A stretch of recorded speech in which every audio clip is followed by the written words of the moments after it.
can still fight. We can still win. Couldn't you be killing someone?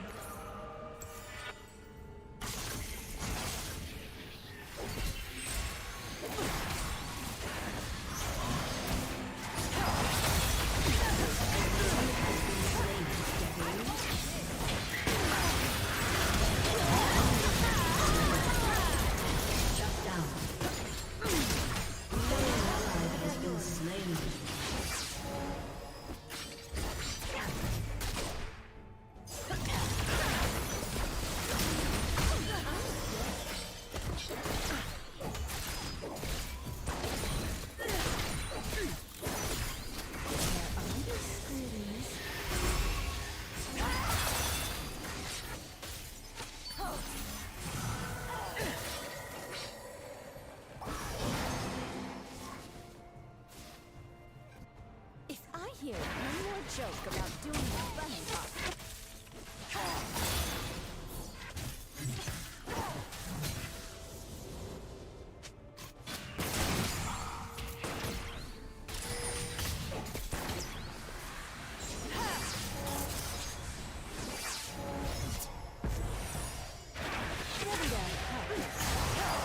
Thanks, I needed that.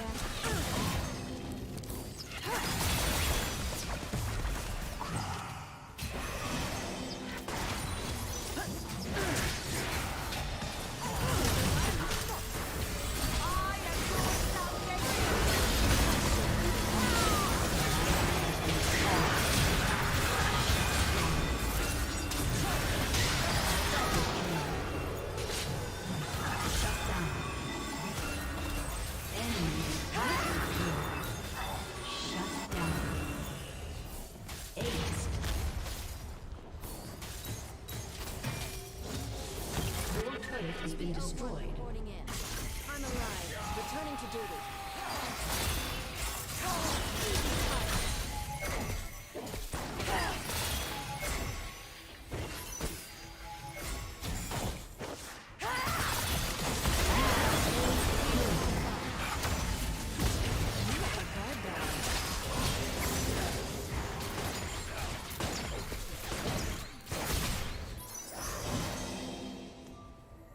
Fancy a treat?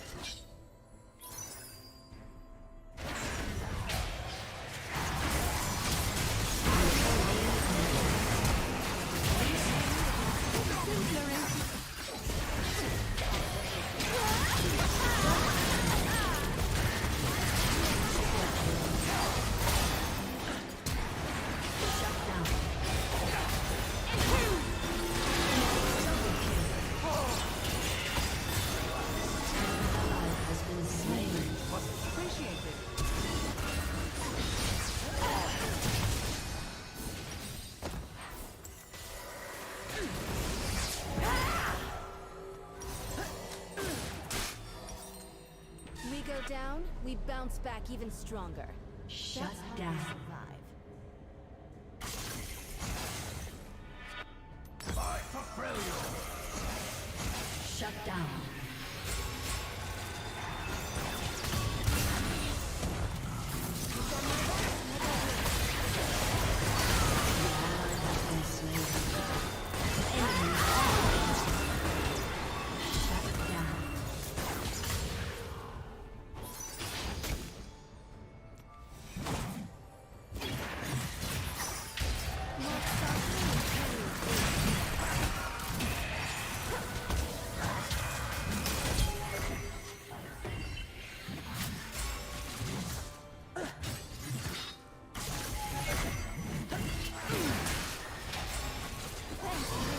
Target marked.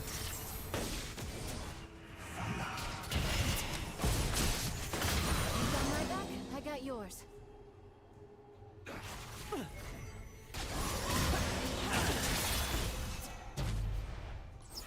Thanks, I needed that. You got my back, I got yours.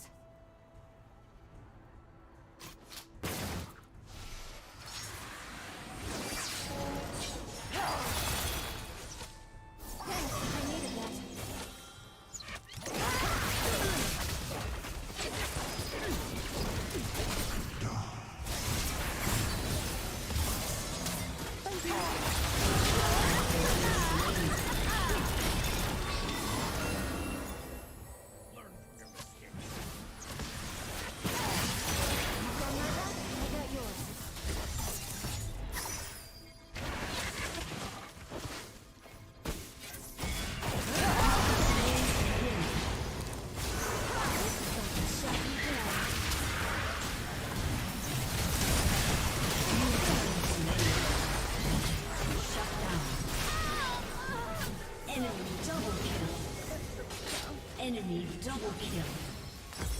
Killing spree. An enemy has been slain.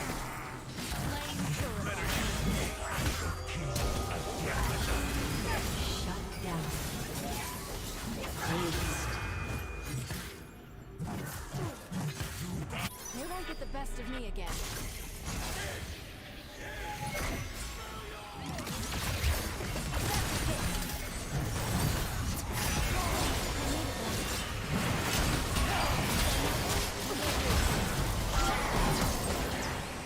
Taking aim.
Aced.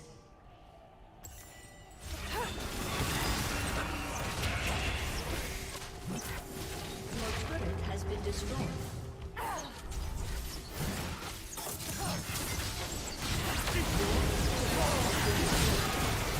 An ally has been slain. An ally has been slain.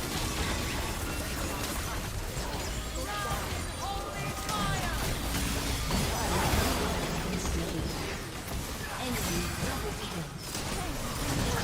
Have been slain. No one escapes Shut down. my bow.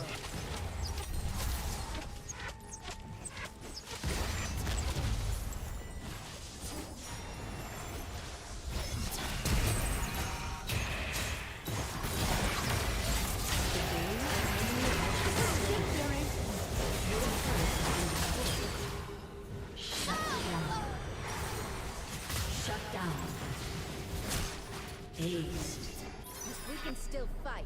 We can still win.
Enemy double kill.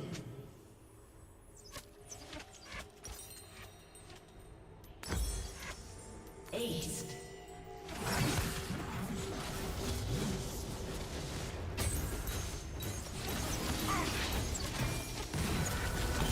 Your turret has been destroyed. We go down and bounce back even stronger. A summoner has disconnected. Defeat.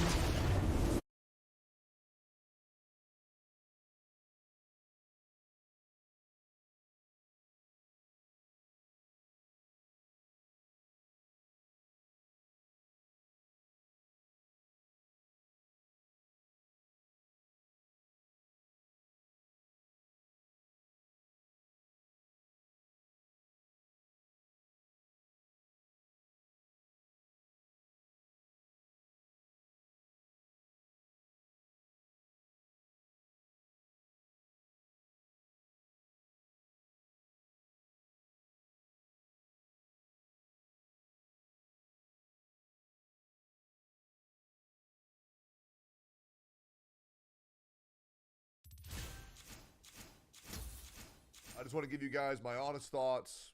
Myself not reacting to another video. Though I do appreciate all the support that the channel's been getting lately.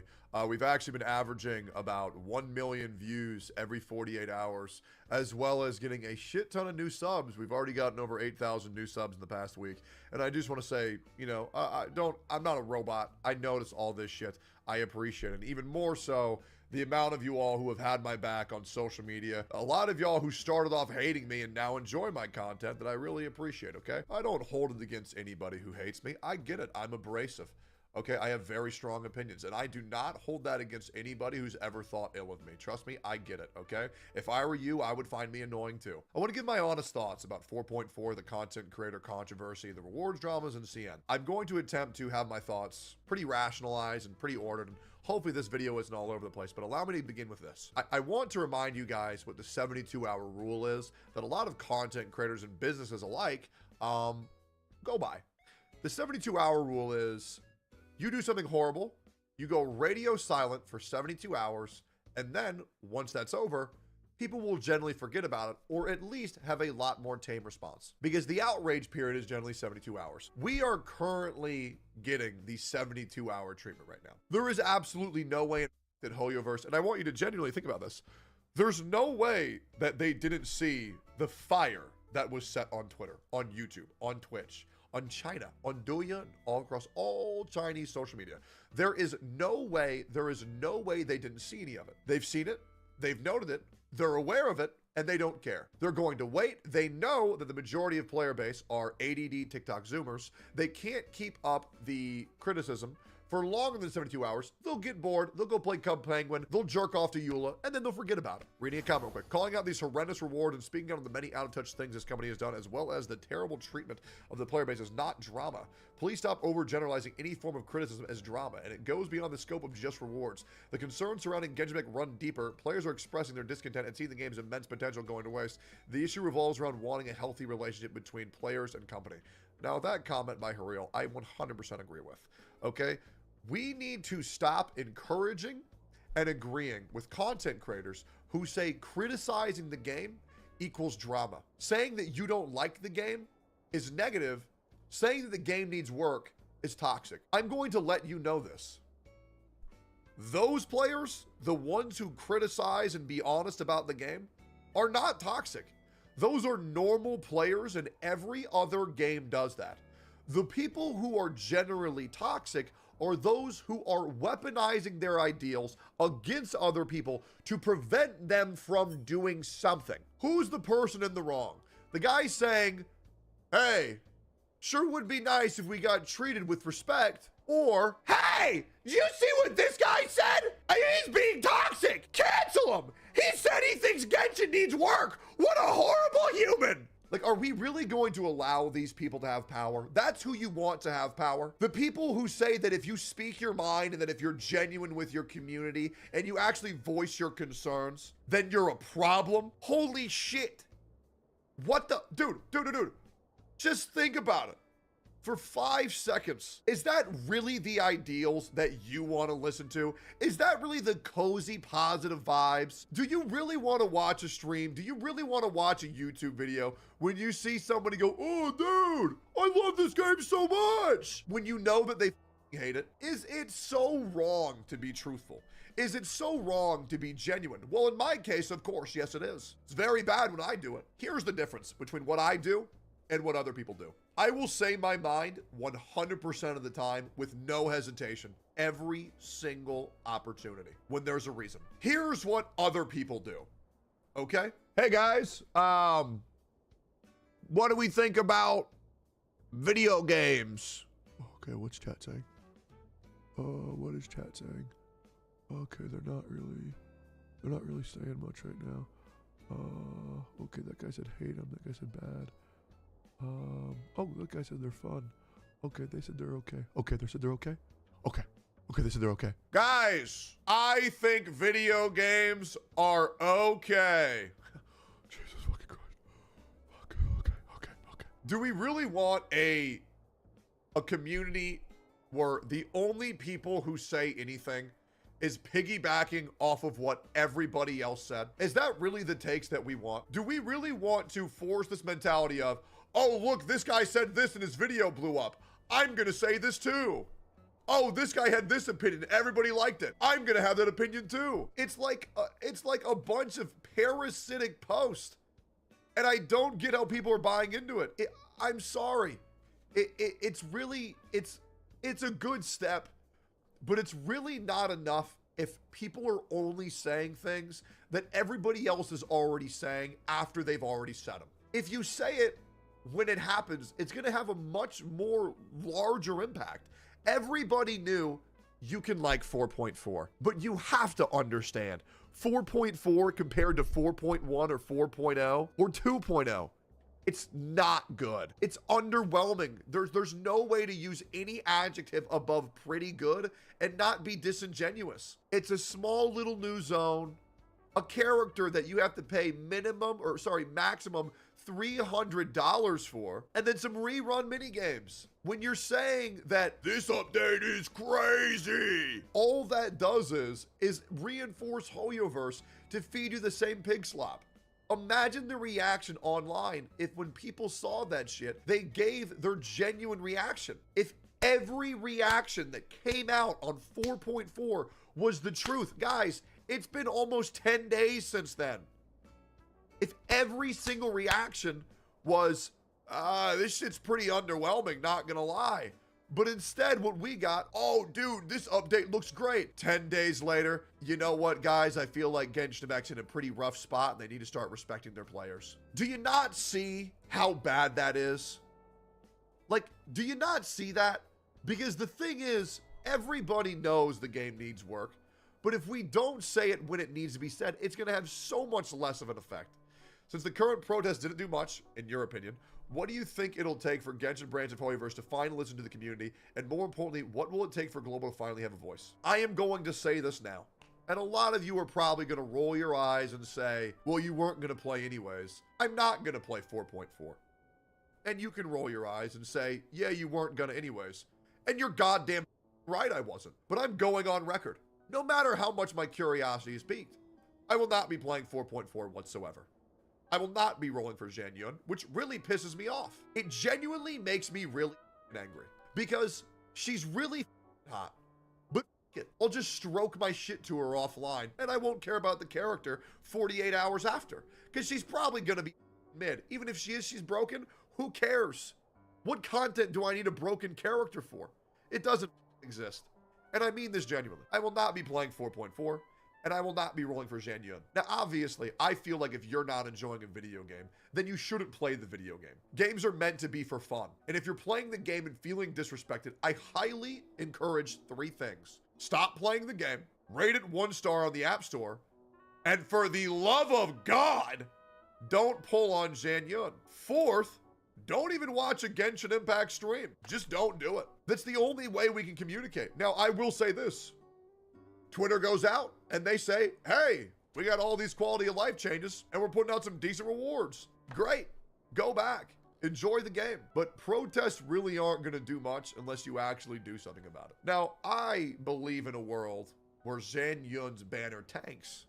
Will that happen? No. I don't really believe in the Genshin Impact Twitter community that much as I'd like to. I feel like there's a severe lack of people who are willing to put their money where their mouth is. And I assure you, all of these people will weigh on Twitter and weigh in on YouTube and talk about how hard they are for being genuine for their community and talking about the concerns for their game. And then 4.4 will come out. They'll farm drops in the Twitch category and they'll make an infinite amount of summoning videos and do infinite viewer polls for Genshin Impact and continue to throat the cock of Hoyoverse while being disrespected and realizing that nothing will ever change. I will play Genshin Impact once it's good. I will play Genshin Impact once it's in a better state and when I don't feel like I am the carpet mat beneath a company's boot. I'm sorry, man. You know, Fob put out a Twitter post the other day. You know, very, very, very long. And, you know, I'll go and pull it up. Fob put out a Twitter post the other day, which has over 10,000 likes.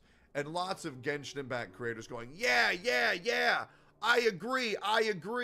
But the problem is, and I mean this genuinely, They're too stupid to understand what this take means. And there's a lot of wrong with this post that people don't get. And you can reread it for yourself if you like. Feel free to pause the video or put me in 0.25 speed and you can read it for yourself. But essentially what this post says is Genshin Impact is incredibly popular because they broke the normie barrier, which no other gacha game was able to do. So they don't have to try. Whereas HSR has not broken that barrier, so they do have to try. So essentially, here are a couple things that this post insinuates, right? Oh, and that normie players don't react to YouTube or Twitch content creators or Twitter posts. So what's the point of even bothering with any effort whatsoever to speak against the cause? Is essentially the post. Now, a couple of issues with this. If you know that HSR has everything that Genshin Impact has, and people only play Genshin Impact because it's the popular thing, who gives a what's popular if it's not good? First take. Second take. This game is overflooded by normies that don't give a about what anybody says online, and Hoyoverse isn't going to cater towards their active players. Okay. Well, then let me just ask a question. How did Zhongli get buffed? How did the weapon banner get changed? How did we get the glider event from the anniversary? Why do we get orchestra events? Why do we get music videos? Why do they put so much effort into building their live stream set? If they really only give people who just play the game, why would they put so much effort into extraneous means?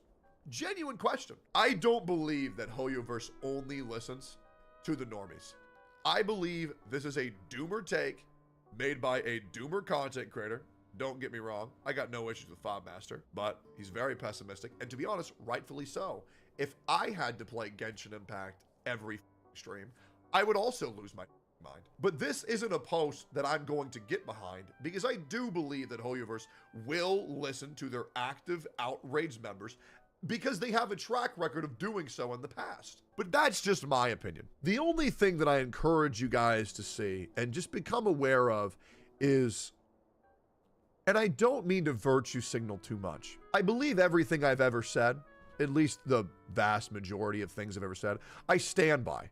I believe transparency and being genuine with your audience is very important. It's paramount, because if your audience doesn't know that what you're saying is true to them and that what they're seeing on their screen is real, it's going to put doubt in their mind. And for me, with how much talk about mental health that I try to help my chat with my Tech Talk video series that I have on my YouTube, I would at least like my community to know that when I say something, I mean it, unless I express it very painstakingly that I'm around. I don't want a community based on lies, and I don't want to post a video saying how disappointing 4.4 is, and then 2 weeks later, play it on stream and giggle like a little schoolgirl about how much fun I'm having. Let's spend $3,000 on Zen. I just don't want to do that. The game has an issue. It's had issues. It will continue to have issues in perpetuity unless people actually do something. Making a YouTube video saying, these are my honest thoughts, saying you don't like the game, and then immediately going back and playing the game. And then you can say, oh, well, they have to do it because they need money. They can cover Honkai Star Rail. They can cover Wuthering Waves. They can cover Zenless Zone Zero. Trust me, I understand me saying things like this pisses a lot of people off. And let me ask you a question. Why the would I give it a, why the would I give a single about any of y'all's opinions about me when you've been trying to act like I haven't existed for 3 years? Why the would I give a about anybody in this community? Dead ass. On God, why the would I give a what you think when you have tried to paint me as a super villain for 3.5 years? Why would I give a shit? Let me tell you why. Because I won't. Get angry at me. Make a hate post. Make a thread about all the horrible things you think I've done. I don't give a. It's not going to change me. It doesn't matter to me at all. Because the thing that I'm proud of that you can't be is when I say something, my community knows that I mean it. And I don't think a lot of other people can say the same. There are some.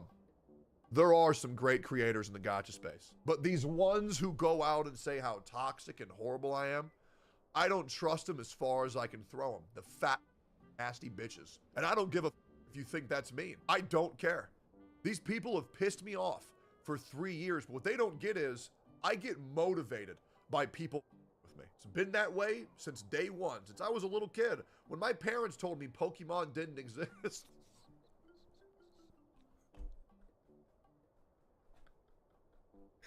When my parents told me Pokemon didn't exist, do you know how angry that made me? Now, anyways, I'm not saying this is all gacha creators. The only ones I'm saying are the ones who say this and then do that, right? And I'm sorry, if you think that I'm making fun of you because you say this and then you do that, you shouldn't be getting angry at me. You should be getting angry at yourself. Because if you're that much of a hypocrite, when you get called out and your behavior gets addressed, I'm sorry that you hate who you are. It's not my fault. It's not making me, I'm not the one making you do that. You're making yourself do that. It's not me. I don't get why people go after people. Like, what is the point? I feel like it's a competition to see who's in the right. Tectone's always right, though. People go after me because they want to just live their life in delusion. And when I call out the bullshit, it makes them angry. When I say, hey, man, your car's got a flat tire, when they're about to go to the movie theater and, oh, man, now I can't go to the movie theater. I got a flat. Hey, you, Tectone, you should have let me drive. It's not my fault. Sorry, man. I'm just letting you know there's a issue. I didn't pop your tire. It's insane. Like, I mean this genuinely. Imagine getting so upset when someone just says, hey, man, these are the actions that you took. Not baseless claims. With actual proof. This is what you're doing. And that makes you so upset that you have to go online and talk about how I'm like Adolf Hitler. That's insanity. I don't give a what anybody said since day one, and I never will. Everyone else is wrong except for me. And that's how it's felt, because it is. But I mean this genuinely when I say this. There is a new breed of content creators that are coming up that are some of the best people that I've ever met. Genuinely. There is still hope for this community because there are people who are willing to state their ideals and stick to them. And I respect the fuck out of these people. But these people who are so wish-washy, who are so flip-floppity, who are so fake, no respect at all. And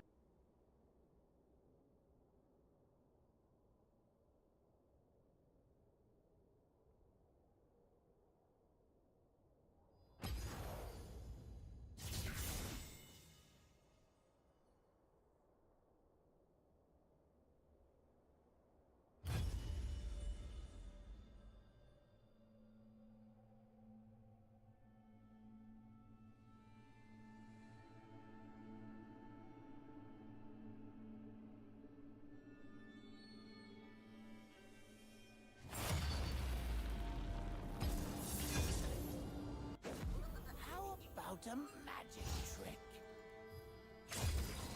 Never one. Without the other.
greatest battle of your lives.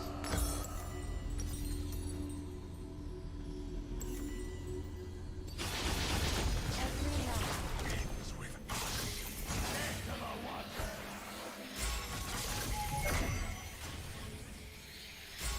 Choose now, my arrows.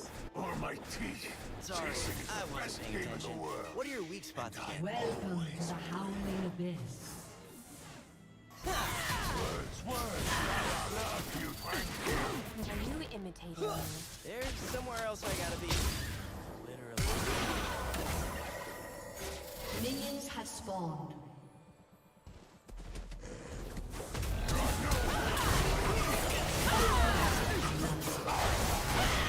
have slain an enemy. You have been slain. An enemy has been slain.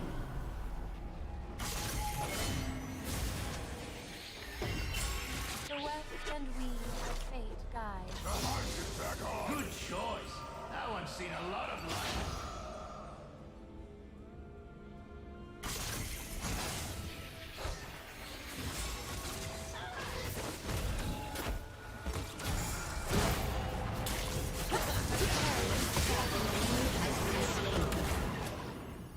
Marvel at that!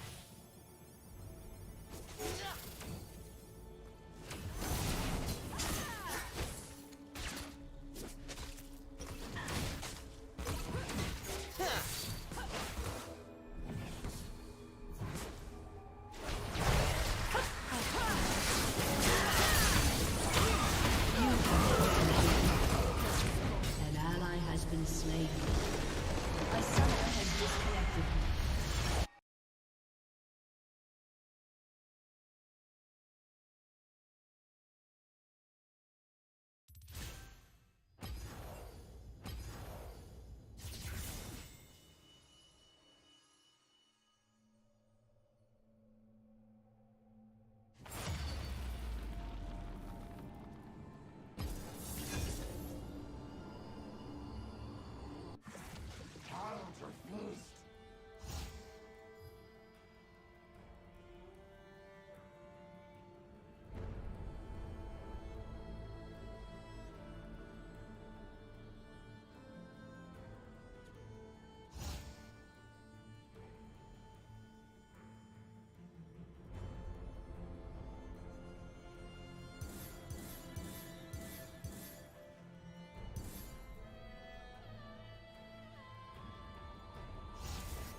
Let me know if you see any, ladies.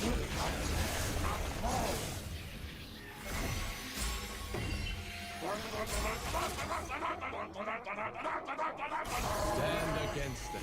There's no time for Welcome to the Howling Abyss.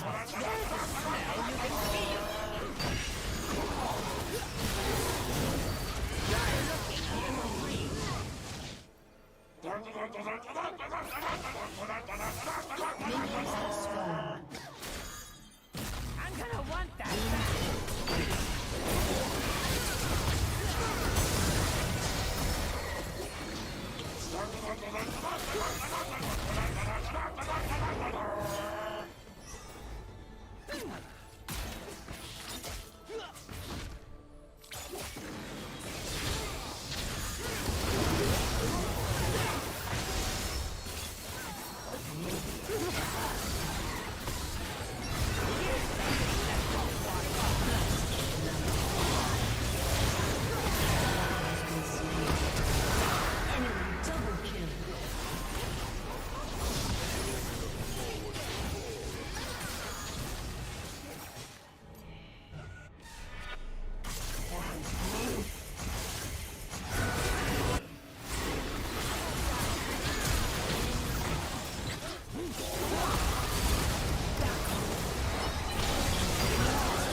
slain.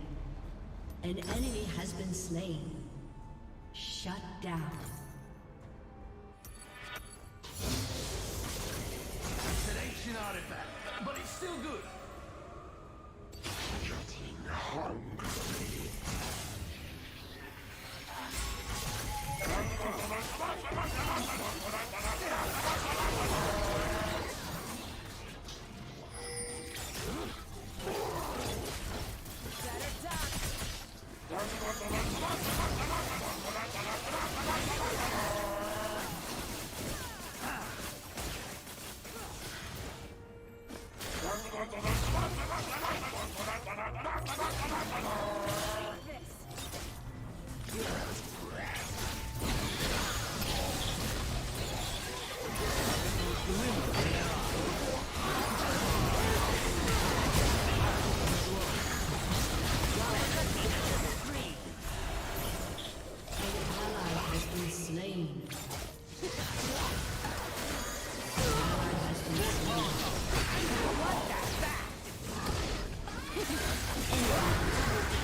To the victor go the spoils. Enemy killing spree. Freljord's finest.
Stars are best viewed from a distance.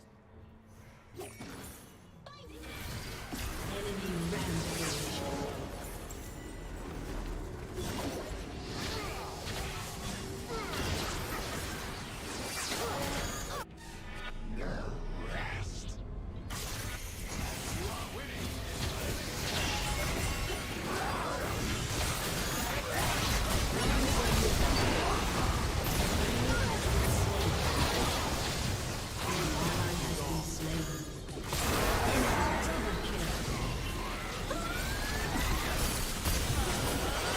Stars hear me.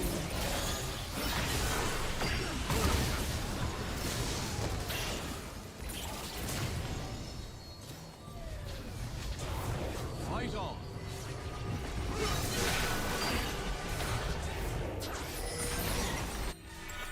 Welcome.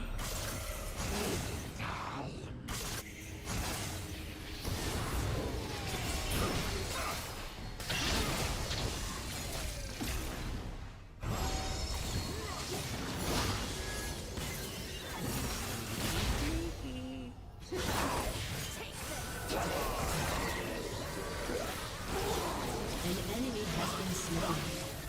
Their runner is unstoppable.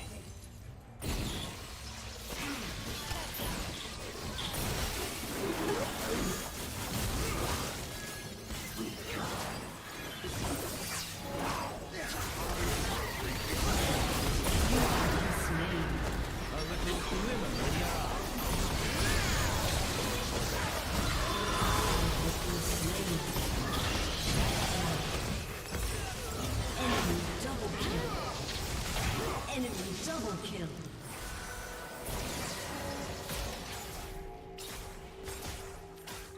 I Never stop. Aced. Freedom is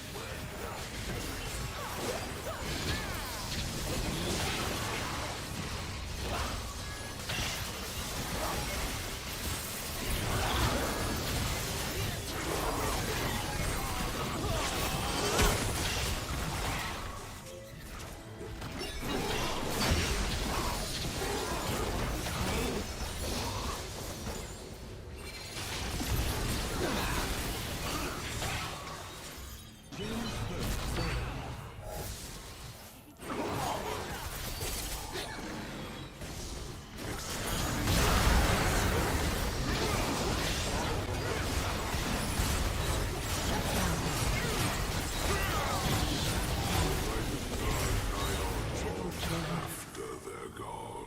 Enemy killing spree.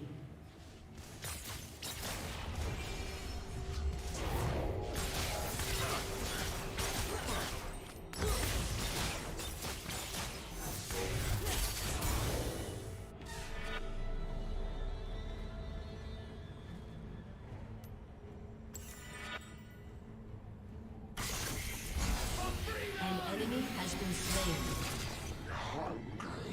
Your team has destroyed a turret.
Playing with starfire.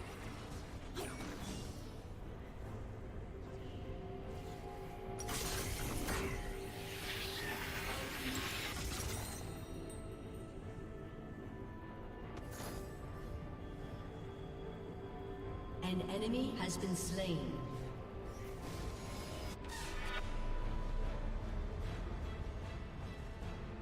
Double kill.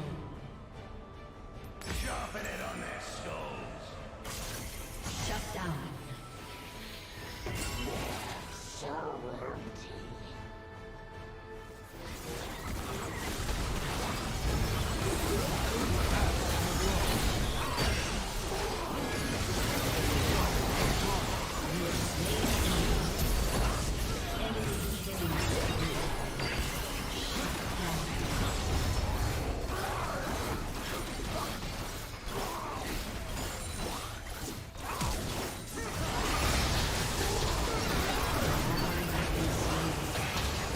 Shut down.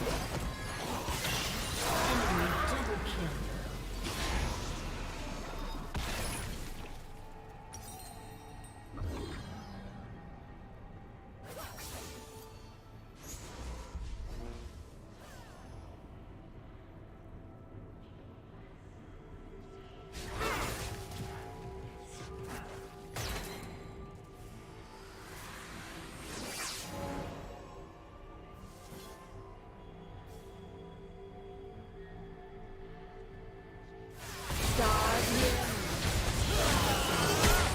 Shouldn't you be An enemy killing has been someone? slain.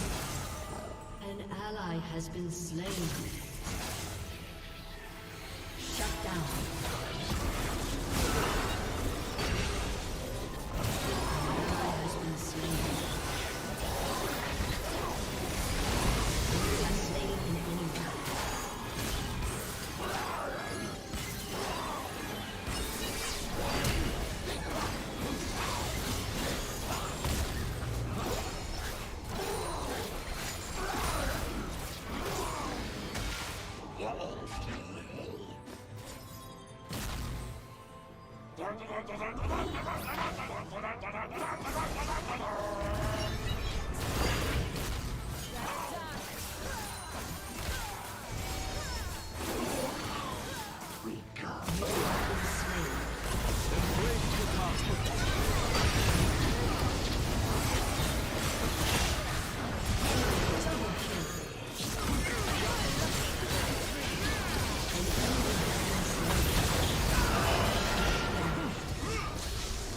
Shut down.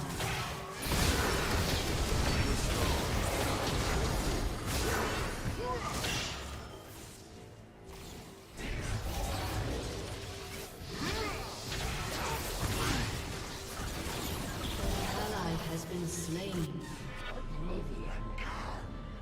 Sometimes I wish there were two.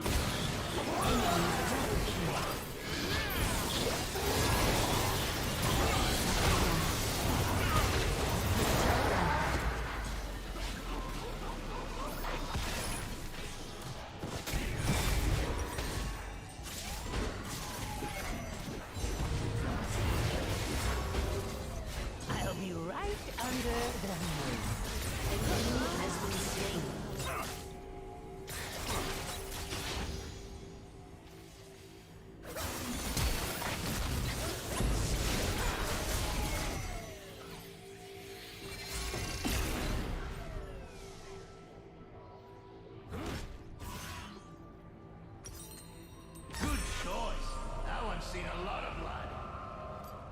enemy has been slain.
Your inhibitor has been destroyed.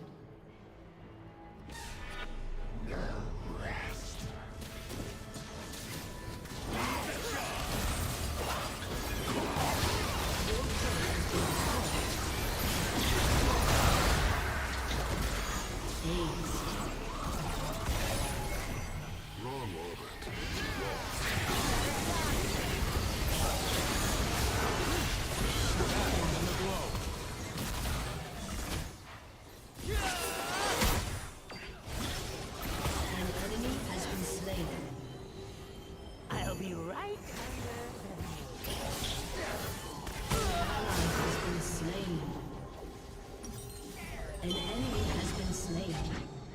Double kill. Triple kill. Aced.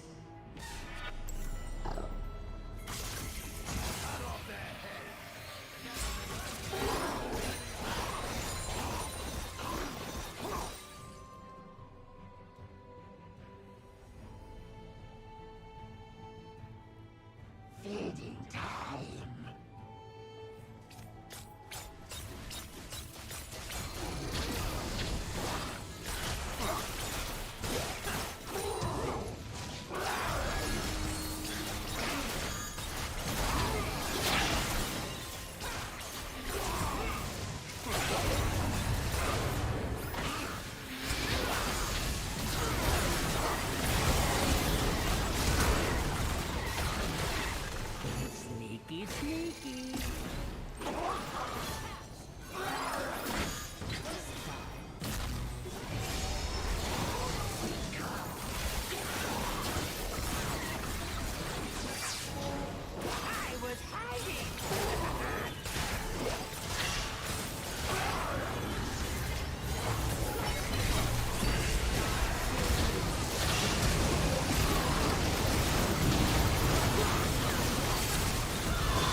Ace.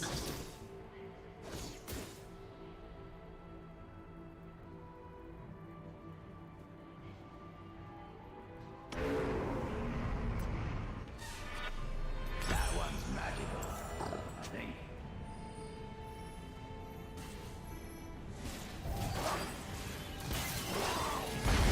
Your inhibitor has been destroyed.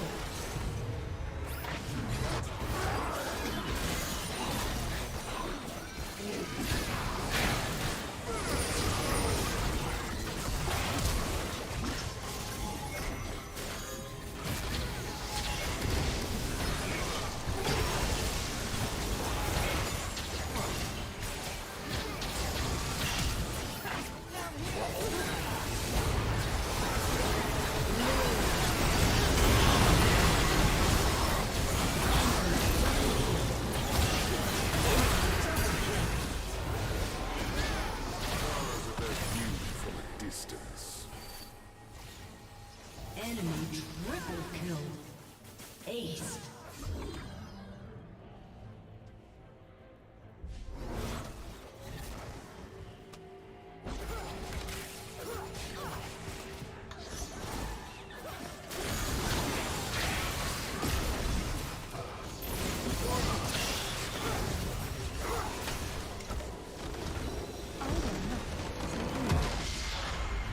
Defeat.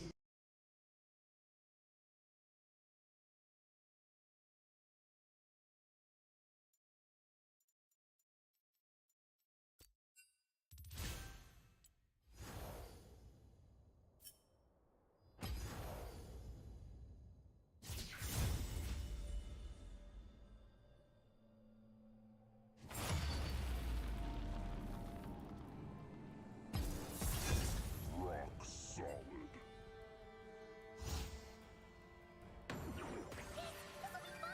Right?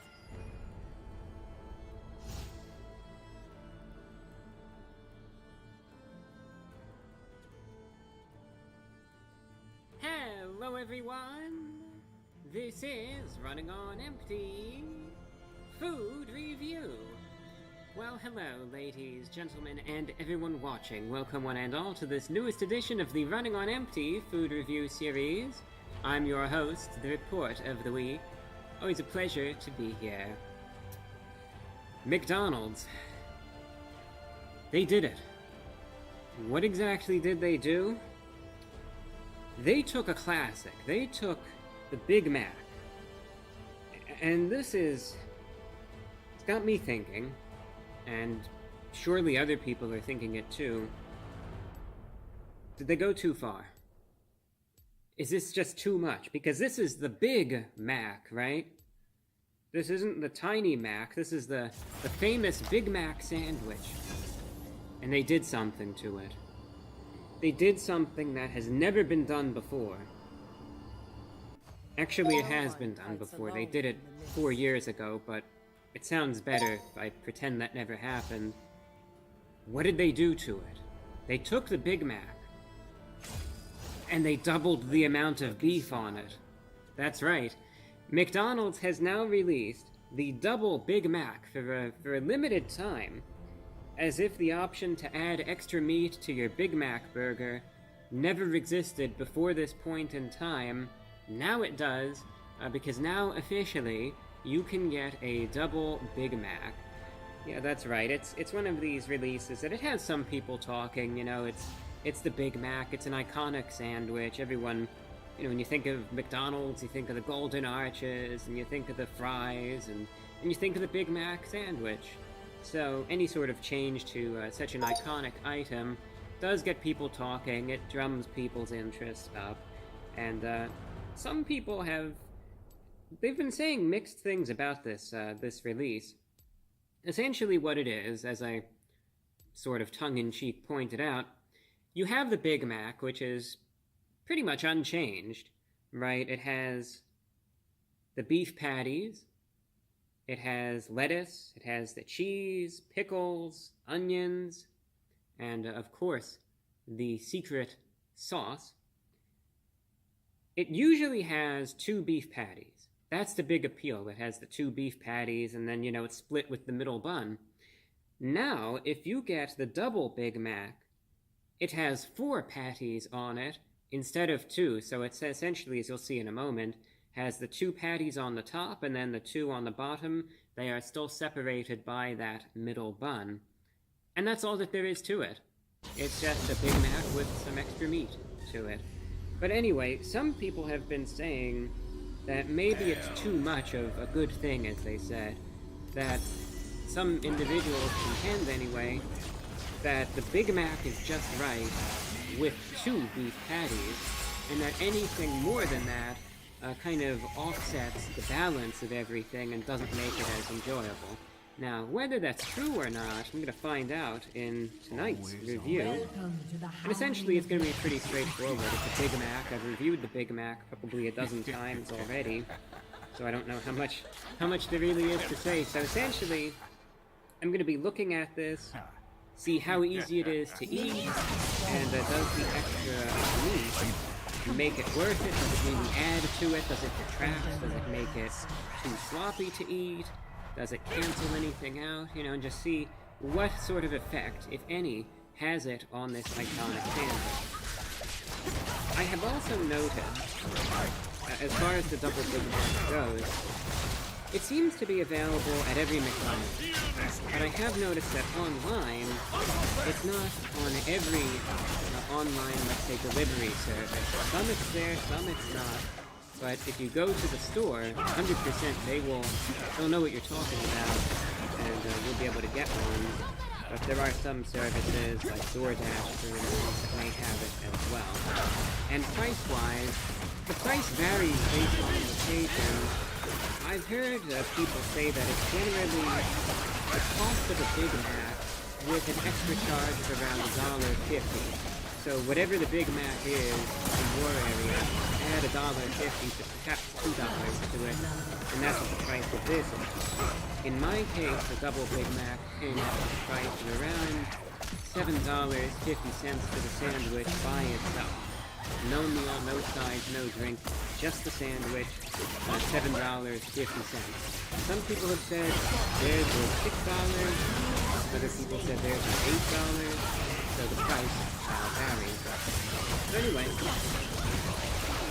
going to try it out, and that's all that there is to it. There's the McDonald's insignia. Big Mac. Or as I famously back in 2012 called it, I called it a Big Back. I did once, I think. Unintentionally. It does look a little bigger. It really does, you know.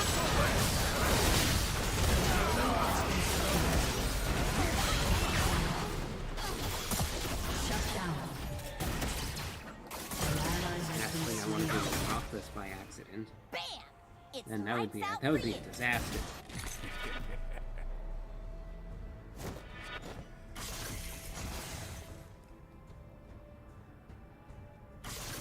So you could see, has the 2 patties there on the top, just stacked up like that, and then the 2 on the bottom. You could see the lettuce, some of which is falling off, so it's no big deal. The middle bun, cheese, pickles right there. It has onions as well. Onions and the secret sauce. You don't want to know what would happen if you found out what the secret sauce really is. That's why it's secret. And it is a closely guarded secret. Believe me, you thought the CIA was the real deal. Forget it. You don't even know the intelligence that goes into keeping that sauce a secret. Forget it. You don't even want to know. Believe me. So, that said, you saw what it looked like, I would wager. I know what it looks like. Let's see what difference all the meat makes, if any. The double Big Mac from McDonald's going in.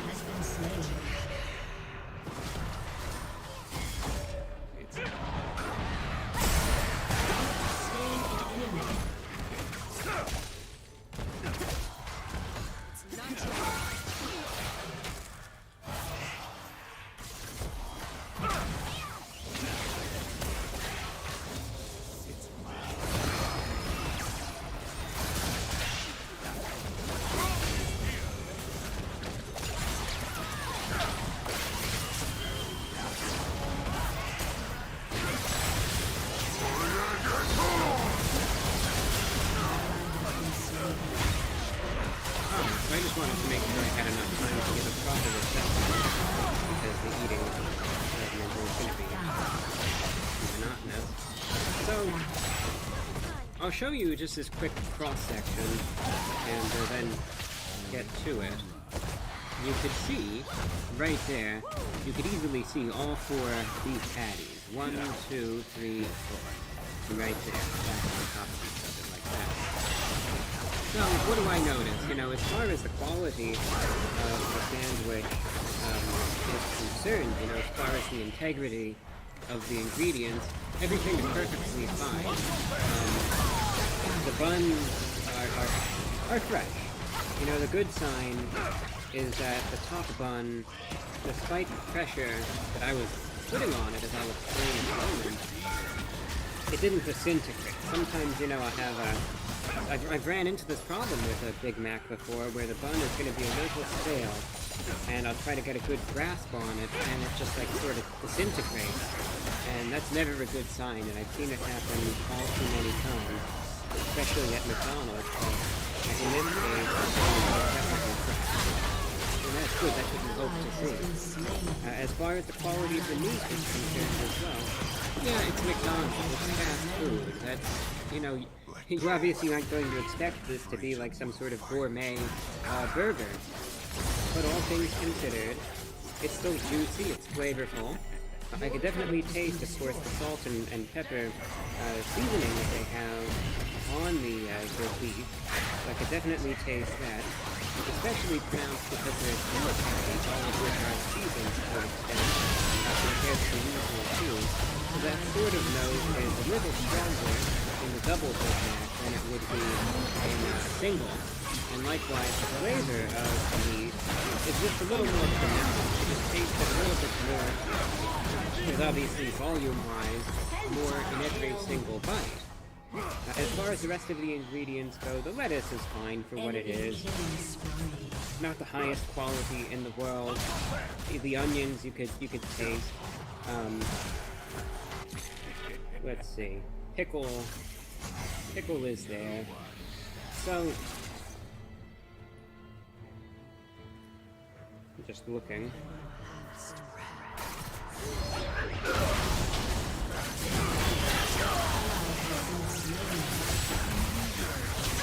I was curious how many pickles they had on it, because I could taste a good amount of the pickles. I was curious if they put extra pickles on it because it's got the 2 patties, but it doesn't really look like it. I think the pickles were just a little bit more, perhaps on the flavorful side, so, you know, that's all that there really is to it. The Thousand Island dressing, aka the secret sauce, they did put a bit more of that on. That's what just got me thinking for a moment. I was thinking, it seemed as though, maybe this is just how it could just be based on location. Maybe they felt to compensate for the extra meat. Maybe this is just what they do with this one. They put a little bit more of the secret sauce on this Big Mac than they normally seem to. As a result, the one thing that I noticed, you know, because for the most part it tastes fine for what it is. There really aren't any major issues here. It doesn't taste bad, it doesn't taste gross. It's your standard McDonald's, standard fast food, and it's fine for what it is. So if you want to just end the review right now, and, you know, save a couple more minutes of your time, it's fine for what it is, and you could leave right now as well. Because that's the final necessity, really. The one thing, though, if you're more concerned about, let's say, the practicality of eating this, or, you know, maybe you're trying to eat this in the car or something and you don't want it to be all that messy, this is where my one point comes in. In my case, they put, it looks like a little bit more Thousand Island dressing on it. And here's the thing. When there's all the beef patties on this makes it a bit of a bigger sandwich than the regular Big Mac is. Obviously, it's going to be a little higher because there's more ingredients that need to be explained. In my case, and I can't speak for everyone, I can only speak for myself, and it is what it is, but I'm going to mention it anyway. I'm sure you all know, obviously, that my bites aren't the biggest in the world. And there's nothing that I could really do about that. Believe me, it's not as though I do that to try to troll everyone or anything like that. It's literally my jaw only opens a certain span, and I really cannot physically take a bite bigger than what I do. You know, if I did, maybe, I don't know, dislocate my jaw or something like that. You know, I don't really want to risk any sort of messing things up in that regard just to take a bigger bite out of a burger. So, in my case, because I can't take the biggest bites in the world, trying to get the volume of all of this in my mouth at once can prove a bit challenging. Now, for some people, that's not going to be an issue. You know, you could just take a giant bite and just practically eat the thing in one gulp, and then this doesn't really apply. But if you take smaller bites like me, it might be challenging to get all 4 patties into one bite. So what do I do, of course, to try to compensate for that? I'll apply some pressure to the top and bottom bun to make it a little smaller, so then I could take a more sufficient and reasonable size bite for me anyway, and still get a full flavor of this sandwich. In doing so, though, because it's a bit heavier on the sauce, when you squeeze it, the sauce is going to start dripping out, and it's sort of going to come out every which way. So there was instant after instant, I'm sure you could even start to see it in the limited time that I was on camera eating this. Kept getting on my face, and the stuff kept coming out, and it was proven to be a bit of a messy consumption of it. You know, because as I'm squeezing it, there's some grease coming out as well, and then the sauce is dripping out everywhere. Another problem is then the middle bun starts slipping toward the back, and you know, it can get a bit messy. And for those of you who frequently eat Big Macs, I'm sure you know what I mean. Sometimes it can get a bit messy, and it gets disproportionate. It's turned into like a sloppy sort of sandwich. So that's the one point that I raised. It's something that I have to deal with. It might not even apply to you. If you just take huge bites, and probably size bites compared to what I can do, it might not be a big issue, but maybe it's too well. It might be to the point where it's even quite large. Even if you take a normal bite, you might have to squeeze it, and then it could get a bit messy. And that's the one thing that I wanted to mention there. I don't find this overwhelming. I don't find it that the beef or anything is too much. I don't think it's too much of a good or a bad thing. It tastes fine for what it is. And in my opinion, the amount of beef is still sufficient. It's not over the top or any of that. I just find that it could be a bit of a messy sandwich for some. And that's just something to be mindful of if, let's say, you know, you're on break or something and you just want to eat this in the car and then you got to get back to work and, you know, you don't want to get it all over you or anything. Just bear that in mind. It could be a little bit of a messy sandwich. And that's up to you if you want to do anything with that information. That's about it. So, all things considered, I think it's fine for what it is. And here's a pro tip. Even when they get rid of this promotion, I should say, and they say, well, the double Big Mac is gone, and it was here for a limited time only, and now you can never get it again. You could still just go to McDonald's anytime and order Big Mac with extra beef, and you could still get a double Big Mac. So just because it's not explicitly on the menu anymore, if you're watching this video down the road a ways, you could still get it. If you like it, you like it. If not, then get a regular Big Mac, and there you go. So therefore, out of 10, yeah, it's a little pricey, but I think it's fine for what it is, albeit a little messy. So therefore, I am going to give the double Big Mac from McDonald's a 7 out of 10. And that's all that I have for you. Thank you for watching, and until next time, I'm your host, Report of the Week. Your turret has been destroyed.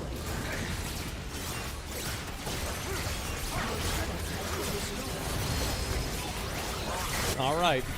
Okay. All right. Here we go. Now, I will say that just looking at that pizza, it looks like he did it right. Now, I usually add on a few more pepperoni. However, that is a decent amount. Usually it's 4 bites to each square, and there's 4 pepperonis. This is good optimization. Here we go. He made my $2 pizza. The saga continues. So I was at the grocery store the other day, and I'm walking through the frozen food section, and it literally jumped out at me. Like, it was like, boom! Now, this is the wrong kind. It is. I was about to because say, I posted yeah, it's the wrong one. the picture. Did you know that there's more than one kind of party? I sure didn't. Yeah. This triple meat, that's not the one that he went with. He went with the party pizza pepperoni. Yes, that's so, right. I had to go back to Walmart and get it $1.97 a piece. So, $1.97. Where the fuck is he at? I thought they're like $2 now. right on, $2 now. I got the oregano. Okay, good. I got the Hormel pepperoni. Yeah. That's just it. That's the standard right here. And I got the Kraft mozzarella. Right. So here we go. So he's got pretty much the exact stuff. Like, he doesn't have the McCormick or oregano, but like, it doesn't really fucking matter. It's a leaf is a leaf. His pizza. Now, just like the steak video, I'm gonna make it exactly like he did. Right. And then I'm going to make my own low-cost pizza, which is a homemade pizza. Now, I know what you're saying. Ooh, There's no way he would ever do this and make his own dough. That's true. But I promise you, especially if you're a gamer, you're really going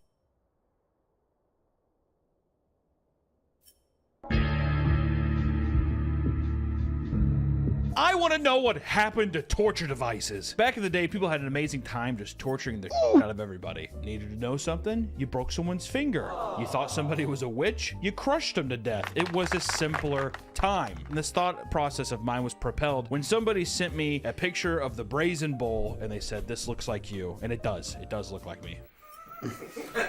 And I thought that was up. I thought to myself, I don't think I'd want to be in a brazen bull. But then it made me think about, what are all the other awesome torture devices out there? What were they used for? Would I want to be tortured to death by one of them? And that's what we're going to figure out today in, what are we going to call this? Papa Meat's Torture Device Extravaganza. Classic.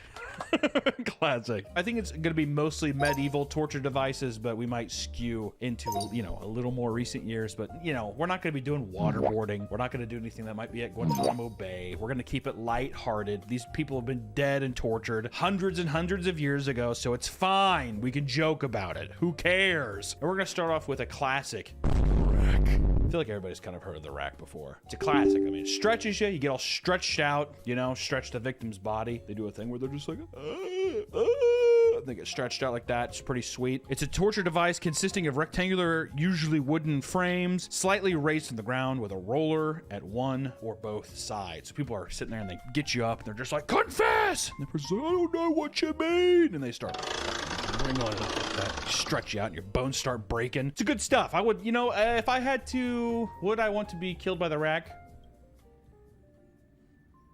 No, sounds terrible. I mean, they're all gonna be terrible, but I'm trying to think. It's also just not a cool torture device to die from. It's a classic, yeah, but it's like, I don't know, Cadillac's a classic, and I'm not an 85-year-old man who enjoys Cadillacs, so I'm just, all in all, I feel like I'd rather be tortured by something else. So I'm gonna have to pass on the rack. Sorry about that. But if you do have a sweet little in a rack, you be sure and message me. Okay, don't put that in there. Today we're partnering with Gamer Subs because they're not gonna torture those taste buds. Are you feeling all sluggish and out of it? Then maybe you should get yourself some Gamer Subs. Delicious. The next one is the Iron Maiden. You take my life and I'll take yours too. It's a spiked sarcophagus. You might have seen it in the Sleepy Hollow movie. And remember, that's where I first saw it. And Iron Maiden show was where I first became a man. So there it is. Cool double entendre. Not sure if that's what that means, but sounds good. Despite its reputation of being a medieval device, it's actually not a medieval torture device. I know, let this sink in. It was actually, it's from the early 19th century. So they're fucking liars. Just want to put that out there. But I will say, as an official, if I had to be tortured, I would definitely want to be in the Iron Maiden. That's fucking rad. That would be a really cool way. There's nothing cooler than seeing those doors shut and it's just the eye hole and you're like, "Aah!" and all my blood's on the ground. I am claustrophobic though. You just bleed out because it... Not only would you only bleed out, but then you'd be stuck in this fucking like sarcophagus. No, actually, never mind. I don't like the idea of being I'm claustrophobic as it is. There's no way. I can't do it. Oh, and there's a factoid here that says the most famous Iron Maiden that popularized the design was that of Nuremberg. First displayed possibly as far back as 1802. The original was lost in Allied bombing of Nuremberg in 1945. Way to go, America. Bombing cool Nazi shit and destroying cool historical artifacts. Way to fucking go. We could have had a dope Iron Maiden original one, but whatever. We ruin everything. Thanks, liberal America. Next one up is Judas Cradle. Okay, a lot of these all are just heavy metal band stuff. Judas Priest, Iron Maiden. Judas Cradle, which is a victim was lowered onto a pointed pyramid. Jesus, like what, their butthole? The Judas Cradle was a wooden or metal pyramid-shaped seat on which the victim was placed on top. The victim's feet were commonly tied with each other to increase pain. The pointed edge of the pyramid was slowly inserted into the anus, vagina, or scrotum, resulting in excruciating pain. The torture could continue from a few hours to days. To make the process even more painful, weights would also be added to facilitate the effect, which often resulted in death by impalement. So basically, we're saying that for days, you're slowly having a pyramid-shaped device shoved into your asshole, pussy, or cock. How would you have it slowly pushed into your cock, though? Oh, there's a picture. Oh, I forgot about that. Let's see. Ooh. Oh my. This would be the worst one so far. Have you ever like wiped too deep? A little bit of your finger goes in your asshole. Just even like, as I just don't do a lot of ass play, so I'm uncomfortable with that it is. But even having something where it's like they put the tip of that pyramid in your cock hole and you slowly sit down. Well, first off, is my dick hard while I do this? Oh yeah. Your dick has to be hard. Because at what point, I mean, it's just gonna like roll up like a garden snake. But this would be a worse one, I think, for the ladies. Because if you did your slowly, whenever you got peeled open, your fucking would just peel open into your asshole, and it would just be this like giant fucking like pinata of gutty works that poured all over the place.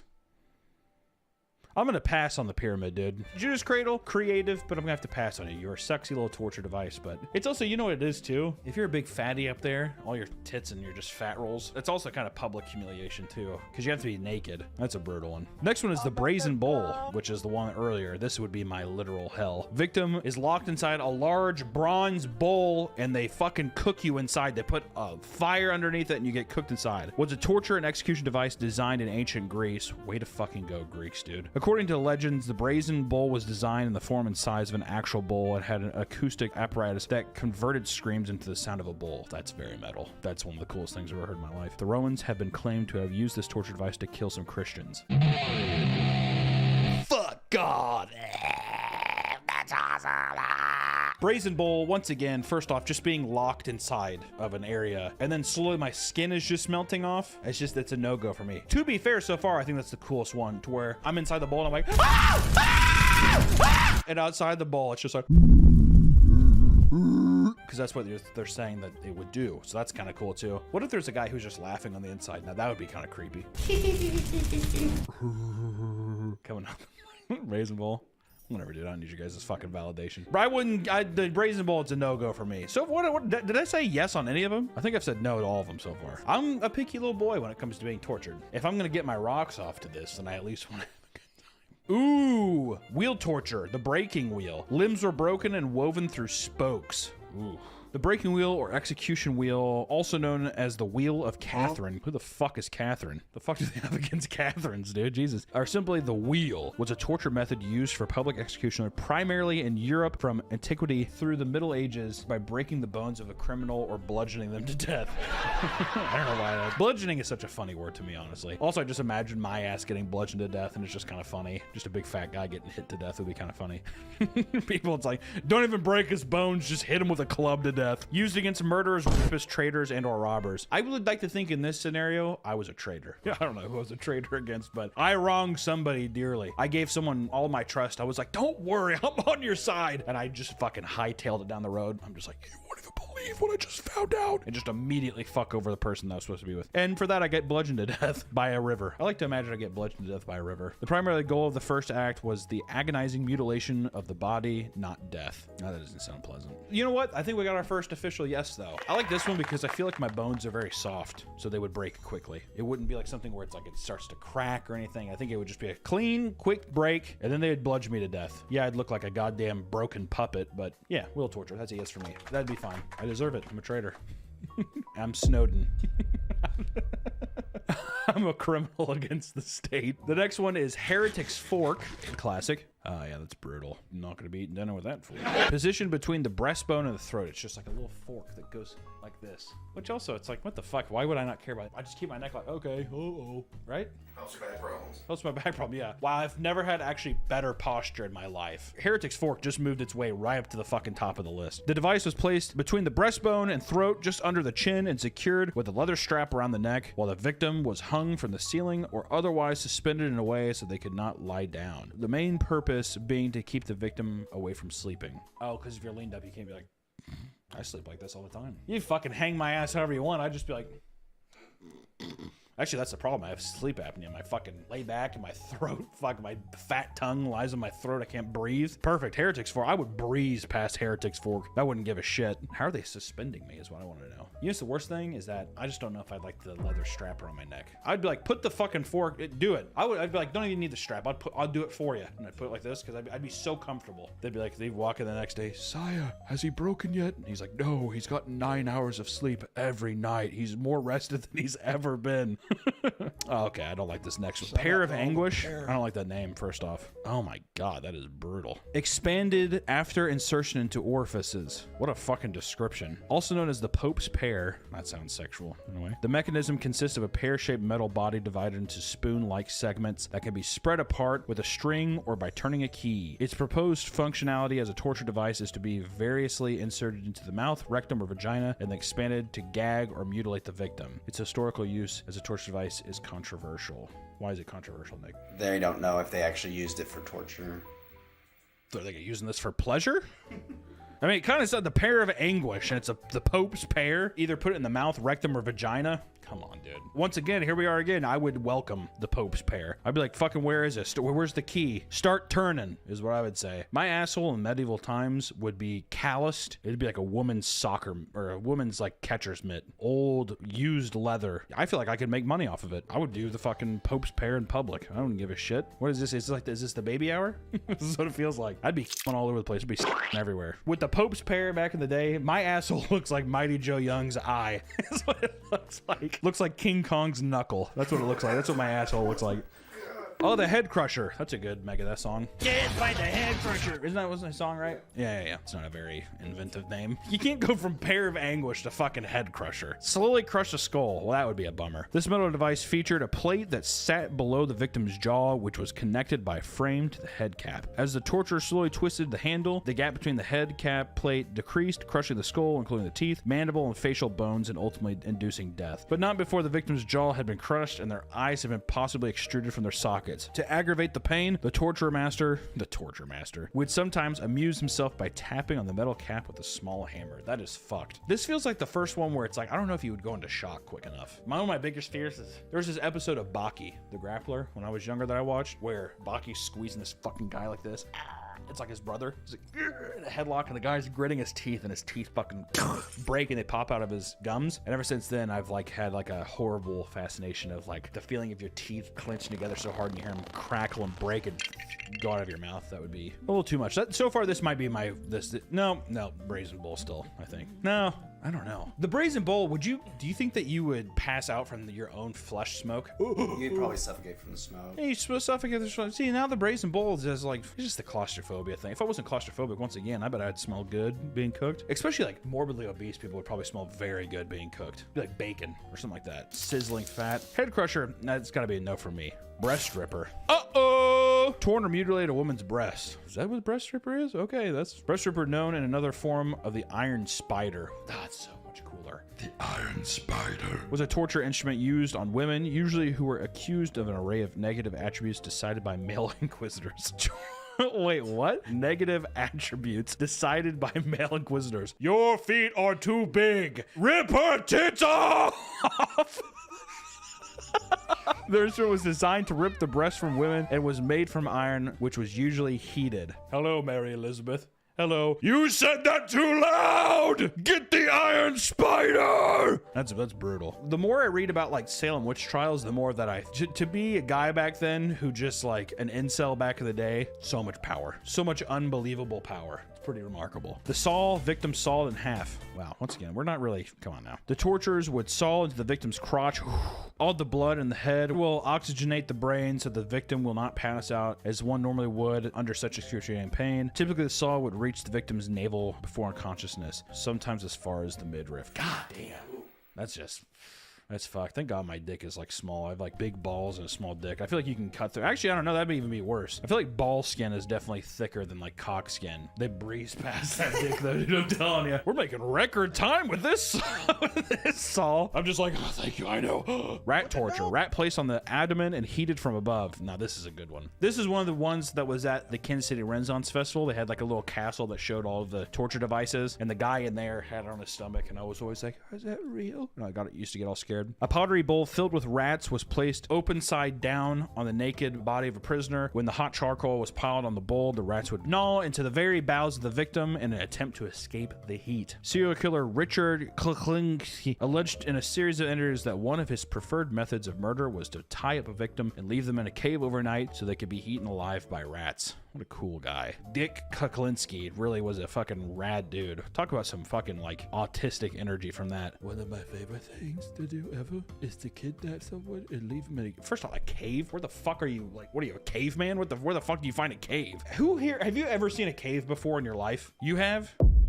Okay, Richard Kuklinski, you fucking crazy bastard. I see them all the time with my rats and my... He would also leave a Super 8 camera in the cave to film the events. Like many of Kuklinski's other claims, this has been disputed due to the lack of evidence. He's a fucking liar. Wow, Nick, how do I know your name's actually Nick? Flaying, skin removed from the living body. That would suck. That's Dagon style, dude. Iboka. Skinning is a method of slow and painful execution in which skin is removed from the body. Typical causes of death due to flaying are shock, critical loss of blood, or other body fluids, hypothermia, or infections, and the actual death is estimated to occur from a few hours up to a few days after the flaying. God damn. I could do it. I could do that easy. I'd be like, oh, did you get enough? Why don't you grab some more? So I'd say, I'd be that kind of guy. Because I'm a badass like that. But they'd be like, whoa, he's a badass. And they'd sew it back on, and I'd walk my ass out of that torture chamber. Okay. The tub. Victim placed in a wooden tub, only head exposed, attracting insects. His face would be then painted with milk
And honey. Soon flies would begin to feed on the person. They also make it a point to feed the victim regularly so he would end up sitting in his own excrement.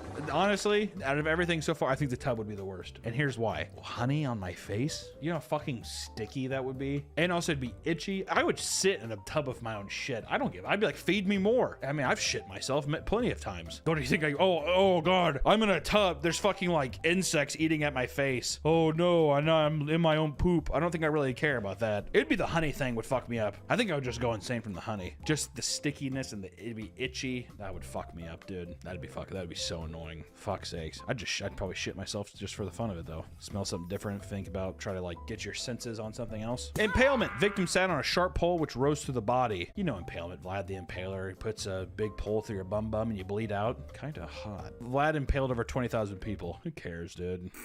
Yeah, right. How the fuck would we know that? It's him like sitting on his chair. Like, oh really? You impaled people? Oh yeah, big time. How many people? Like 20,000 probably. Do you have proof of that? Sure, look at the paintings over there on the wall. Fuck off, Vlad. I don't fucking believe any of that. I bet they did it once. Oh, so you think it's just a scare tactic? Yeah, 100%. Don't want to mess with him. He'll shove a huge wooden stake up your ass. Also, he turns into bats and he drinks people's blood. People going up to his castle would see all the bodies he impaled. Says who? It's wrote down. Wrote down by who? Yeah, people walk up here all the time and they see all the crazy, kooky dead bodies. I'm not buying it. Vlad's definitely one of those guys you walk up and it's like, where's all the poles at? I thought we were gonna... And he's like, you better get out of here. I'm gonna impale you. And he's like hiding behind his castle wall. He probably paid people to say that. When you go back, just say that you saw tons of people impaled, okay? Tongue tear. Clamped and pulled out the tongue. That would be brutal. Sometimes I think about when I bite my tongue sometimes with my teeth. How am I clamped down and somebody ripping out your tongue? That'd be brutal. You wouldn't be able to talk after that. Hey, can someone get me a tongue tear for my wife?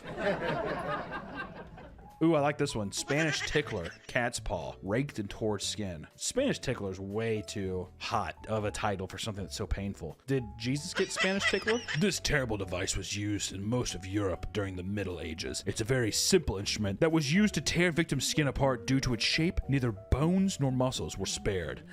The victims were naked and tied, making him or her completely defenseless. Then the tortures began the sometimes public act of mutilating the victim. They often began with the limbs and slowly moved to the chest, back, neck, and finally the face. You know what's really fucking offensive about this, Nick, is that you didn't put that our Lord and Savior was Spanish tickled. Jesus Christ was a fucking instrument of the Spanish tickler. He was tickled for you. He was... That's the thing. Jesus was tickled for you. The wooden horse. Victim sat on a sharp wooden triangle. Didn't we already go over this? Wait, is there a pyramid and another one? Talk about fucking plagiarism, dude. A triangle device with one end of the triangle pointing upward and mounted on the sawhorse like something. Yeah, come on, dude. Get your own fucking torture device, dude. He saw it one time on vacation. Oh my god, he brings it back. I have an idea called the wooden horse. The press. Heavy weights placed on the body. Yeah, I live that life every day. That is fucking torture. That's why I'm gonna start calling myself Hunter the Press Hancock. Yeah, you sit there, you lay down, and people put fucking rocks on your chest or whatever. Who gives a shit? It's difficult for all of us. The pendulum. Pendulum's a classic. This is probably the one I'd want to die by. A swinging blade moving closer to the victim. Nothing sweet. Yeah, super cool. Although invented to cause maximum pain, the pendulum primary function was to induce psychological fear into the victim, thereby extracting a quick confession. I wouldn't. I'd be like, look, ride the fucking lightning, dude. Hell yeah. The drunkard's cloak. Public humiliation device resembling a barrel. Oh, this is the one. Yeah. Basically, they would just, if you were drunk in public, you'd have to like put the straps on and you'd have to wear a barrel like a dress. And I'm guessing back in the day, people were like, no, please not the drunkard's cloak. Oh. Pussies. The dunking stool. A test to identify witches, but later was used without the chair. If they float, they're a witch. If the person sunk and drowned, they were not a witch. What a catch fucking 22. That is so funny. It's horrible. Don't get me wrong, but that's hysterical actually. If you float, you're a witch. Everyone's like, yeah. And if you drowned, well, no, you're not. I don't want to drown though. I would like to live. Go on. Off with you now. Hanging cage. Displayed in a cage until decomposition. That would suck. I would die. There's no way. You put my ass in a cage and you hang me up because they basically saying they put you up and you're like, people. No. And people walk by, they don't give a shit. I would. You know what would happen if I was in a hanging cage in the Middle Ages? I would have a Pretty Woman moment. A rich guy walks down. on the cage, show him my fucking, my pear asshole or whatever the fuck it was from earlier. And he'd be like, oh my, you're coming home with me. Thank you. The brank, metal cage around the head with a spiked plate, was an instrument of punishment as a form of public humiliation. It was an iron muzzle and an iron framework that enclosed the head. It functioned to silence the wearer from speaking entirely and caused extreme pain and psychological trauma to scare and intimidate the wearer into submission. It was used primarily on women. I like how this is going to be more meme. Because I like to sit here, I like to make jokes about my wife, but you know, he's a bit more harsh back then. I feel like that's definitely started as a joke. What if we just made a cage for their head? And some guy in the back is just like foaming at the mouth. That's a good idea. Crocodile shears, heated metal pincers used to mutilate flesh. Oh my god, I don't like that. Note the shears with crocodile-shaped head and teeth. Those are first heated up until they are glowing red. Then they will be used to clamp the unlucky man's genitals, where they'll be snatched with brute force. God damn! Jesus. They're kind of doing him a favor by heating him up. Probably fucking rips him off like butter. But then also, you know, it's a disinfectant too, the heat or anything like that. Would you ever get castrated? Would you ever think about ever doing that? I was thinking about it. I hate that you're wearing like a realtor polo and your hair's combed over when you said that. It's too true to me. Bamboo torture. Bamboo shoots forced to grow under the body is a form of torture and execution where bamboo shoots grow through the body of a victim. That is fucking awesome. These are reportedly used in East and South Asian countries such as China, India, and especially Japan, but claims of usage lack reliable evidence. Wait. You mean the land of anime had torture? That doesn't track with me. That's some other bullshit fairy tale stuff that people talk about, dude. Oh yeah, we let bamboo grow through people. Can I see it? Well, we're not doing it right now. Flute of shame. Public humiliation for bad musicians. That's funny. A heavy iron flute was shackled to the musician's neck. The musician's fingers were then clamped to the keys to give the impression they were playing the instrument. Finally, just to further the humiliation, they were forced to wear the flute while being paraded around town so the public could throw rotten food and vegetables at them. God damn. One guy writes a bad song. He's like, I'm learning, I don't know. And they're like fucking throwing at him. Jesus Christ. That's just down, if I'm being honest, that's just downright mean. That's just downright mean. Can you imagine Flute of Shame nowadays with fucking all the stuff we see online on TikTok and shit like that? That's the problem though, is everybody's a fucking stuck up music bitch and they just want to like, you know what I mean, bitchy little critic, and they're like, I don't like that. So everybody would have fucking iron flutes and stuff like that. Iron Flute's a pretty sweet punk band name though. And, you know, with that, I think that we've covered a good fair bit of liars. I think a lot of these people are fucking lying. Where's the video proof? That's what I want to know. Not one Polaroid, but it does make me think that we should bring back torture devices. I think that we should have another Salem witch trial with women. Bring back torturing people. Everybody's fucking stupid. If you're watching this video, you deserve to get tortured too. Fuck you. See you on the next one. You want to do an outro bit? No. All right, fine.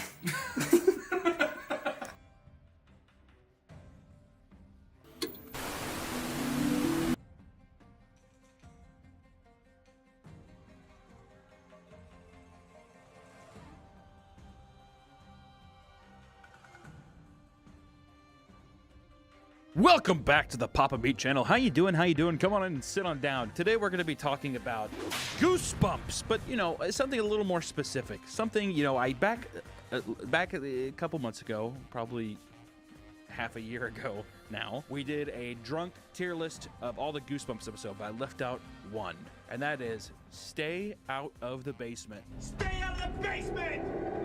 When I rewatched this, I couldn't believe how much I enjoyed it. I mean, it was unbelievable. It's kind of one of those things where you watch it as an adult and you're just kind of like, oh my god, if they made this into an adult horror film, it would be so good. But even as like a Goosebumps special, it works out perfectly. I mean, it has everything that you would want in a Goosebumps episode. I mean, it's drama, it has scary shots, it's the best looking, best shot, cinematography, lighting, costumes, effects, everything. It has it all, and it's awesome. And it's unbelievable that this was made for a children's program, which makes it so fun that it's just like it's that perfect 90s blend where back then shit just got on TV where you're like, I don't know how that made it on. In a weird way, I think the networks kind of knew that you had to appeal to the adults somehow a little bit, that you had to have a little bit of factor to appeal to everybody in a weird way, and I think that this does it in such a beautiful, flawless way. So without further ado, let's talk about Stay Out of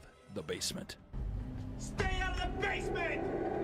But the movie starts off with Margaret and her brother, What's her brother's name? Starts off with Margaret, our lead, and Casey, our co-lead, brother and sister, asking their mom why she has to go. The mom is leaving the house because her sister is sick or some shit. I don't know. She seems concerned about it, but we're never really given anything in particular. But I really would have loved if it's like, she was in that drunk driving accident. She got hit by a straight driver. Casey, Margaret, I have to go because Auntie Jenny is dying in the hospital. Okay, sweetheart? All right, it's my sister. And then she's emotionally distressed, and then she just fucking leaves, dude. But Margaret, though, brings up that Dad's been acting strange, and he's kind of been in the basement. He's acting weird. And we get this really great montage of the dad just looking like a total fucking ape looking at Beakers. He's like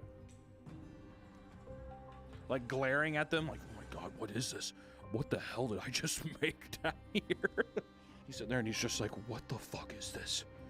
This is why I've been fired. I have no idea what this is. That's why I was fired. And then the last thing she ends on is like, He's even stopped calling me princess. I thought you hated that. which guess what, dude? Newsflash. What fucking little girl ever in media or that you've ever seen in your life likes to be called princess IRL, okay?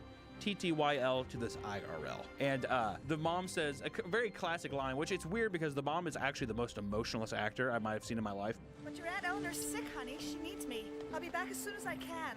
That's very thoughtful of you, sweetheart. But in some way, it adds to the charm of the movie. It adds. It doesn't take away, but it makes the mom more robotic. It just makes sense later on why she just does not care what's happening. And it makes more believable that these kids are just trapped with this fucking monster in the house. But the mom says, he wants to prove to the university that they made a mistake when they let him go. Newsflash, he was a terrible scientist. He probably got caught diddling some girl or like fucking some girl, and it's like, this is like, looking at it at an adult perspective, the movie really does seem like it's like a couple things. One, this is what it's like being a single father, or two, this is like a very rocky marriage after the dad is caught cheating on his wife. Yeah, he was let go at the university, but why? Everybody liked him. No, just stop looking into it, Margaret. I have to go. Your Aunt Jenny? Your Aunt Jenny's dead, remember? She like goes off, but really it's just a retreat so she can go talk with Aunt Jenny because, you know, the dad got done fucking like an 18-year-old at the school or something like that. Should I make the age higher? So essentially they're left at the house and they go downstairs and they bang on the dad's door, which first off, dude, if you know that your dad is like unhinged and he's kind of like mentally unwell, the last thing you want to do is bang on a fucking door.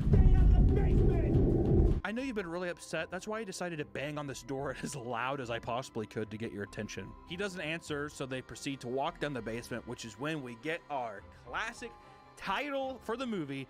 The dad walks around the corner and just fucking screams at his kids, "Stay out of the basement!" And then once again, looking at this from an adult perspective, you think to yourself, oh, this is about child abuse. This is on so many, I'm getting hit with so many like different angles of like, what is happening? This is truly a horrific experience. Think about being, Mom, please, Dad's acting really weird. Ah, he's fine. I gotta go. Your aunt's dying, or I'm gonna go smoke crack and get fucking piped down by some guy in a different state. I'm lying to your father, sweetie. I know I said that your aunt's sick, but actually, Mommy's seen your other daddy. Remember your other daddy, Charles? Yeah. All right, I'm gonna go. We're gonna go on our vacation. Okay. They're sitting there and they're like, you know, we're sorry. And he's just like, whatever I do, when I leave this house and take your mom out, if you go in that basement, I'm gonna break your thumbs. It's kind of the vibe you get. And they're like, oh God, Daddy, I'm sorry. What's going on down there? I can't tell you. And he decides to leave. Then it cuts to them and they're kind of sitting there waiting, and you know, they're playing their video games and stuff, and it's like a scuffed video that they put grain over because they don't have the budget to get like, you know, Mario World, that kind of deal. They're sitting there, you start hearing like all kinds of weird noises. Which when I was a kid, this freaked me out bad. It's like a weird like cat meow. It's like the sister's like, what is that? And the kid's like, I don't know. You know, he's just like the boy character. I don't know. I like football and soccer.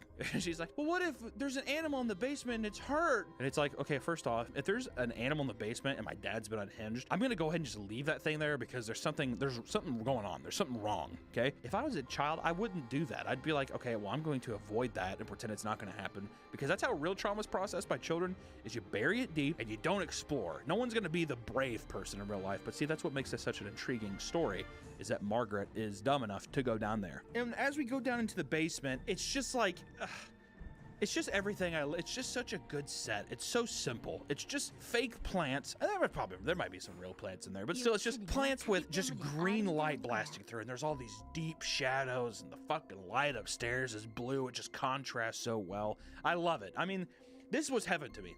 Doing this set right now, I love it. Doing a couple experiments of my own where I'm splicing my balls with plants. I'm trying to figure out the formula to chia seeds, to the chia plant. I'm gonna put on my balls and make it look like an afro. But they go down there, and Margaret's looking at this plant that's breathing. It's horrifying. As a child, I just imagine going up to a plant that's breathing and just being like, huh? And then a vine snaps out and grabs her wrist, and she doesn't really make a peep. She's a stone cold killer. And then the brother comes up, it's like, what's going on? And she's like, That plant just grabbed me. Come on, plants don't grab people. nah. And it's like, well, why would I lie about that? You know, what do I have to gain? But as she does that too, or as she gets attacked, we find out too, she's like, I cut my thumb. I cut it on this plant because it attacked me. And the kid's like, okay, well, you're high. You're delusional. But as we're having this nice little Canadian tussle, you know, with all the, I don't know. The dad pulls into the driveway and does like 3 or 4 courtesy honks. Just like every normal person does. Every time I come home, I just go in, I just do, I'm home. And after the dad comes home, we hear these honks. They're like, oh my God, Dad! They run upstairs and are like, oh, thank God we got out of here. The kid's like, My sweater! It's in the basement! Casey! and then we get a nice tense deal where the dad's walking up and he's just looking at his driveway. He's like, what the fuck is that? What's happening in my yard? He like walks up as creepily as he can with his fucking corduroy pants on. He's sitting there and the kid's going as slow as possible. And you get a lot of things. This happens a lot in Goosebumps things, but I kind of like it here. Is that Margaret keeps looking at the door and she looks down the basement. Casey, Dad's coming! It's like you would hear as the dad walking up, he'd be like, why are they yelling, Casey, Dad's coming?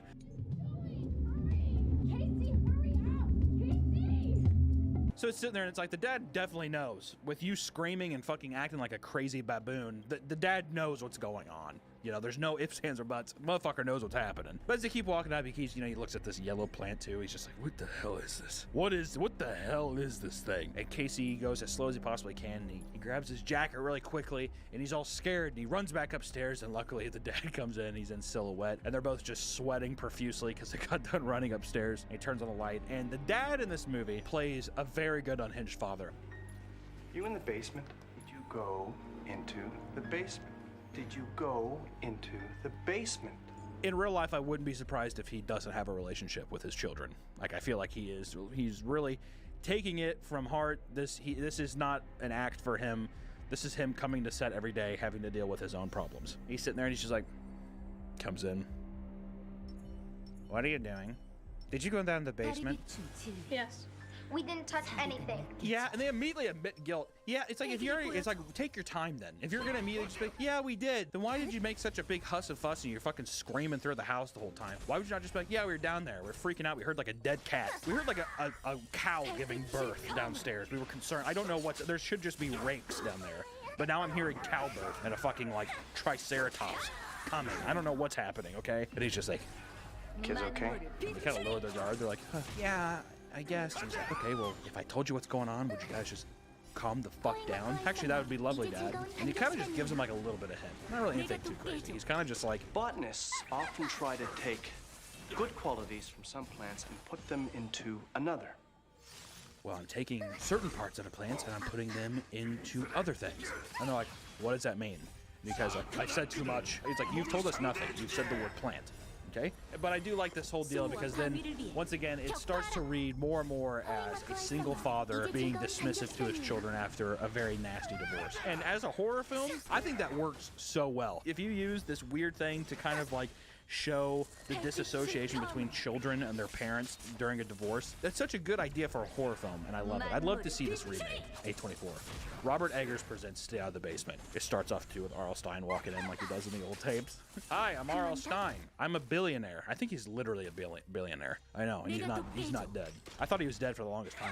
He's looked like a vulture for probably 35 years. It's unbelievable. He's just like, I've been perpetually 97 years old forever. I've been here since the beginning of time. I'm R.L. Stein.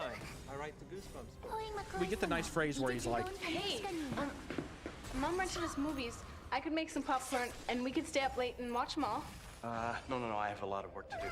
Maybe some other time. No. Do I want to stay up all night and eat popcorn? No. But he's like, no, I'm too busy with work to get that nice first cold shoulder. And the kids are clearly upset because they're just like, man, I really wish that my dad, I had a relationship with my father, but he's too busy playing with fucking plants in the basement to do anything with me. So you get this nice little thing. Is the dad just upset? He lost his job? Who wouldn't be upset if they lost their job, you know? He's trying to prove something to himself. He's got these fucking bickering kids all the time. It'd be annoying. It would be annoying. I would be annoyed. All right? Cut to the morning. Margaret, you know, today she's like, maybe I was an annoying little bitch yesterday. I should probably be good to daddy today. So she makes her dad breakfast. She fucking scolds the shit out of her brother. He's like, hey, that looks good. And she just like scolds him. Don't you dare. That's for Dad. It's not for you. Stop. Does that kind of thing. And he's like, Jesus Christ. Especially she made everybody breakfast. She's like, it's in the fucking pan on the stove. Idiot. Idiot. Idiot. Then we get a nice time progression because the dad never comes up. And then, you know, her brother's like, Work is more important than breakfast, that's all.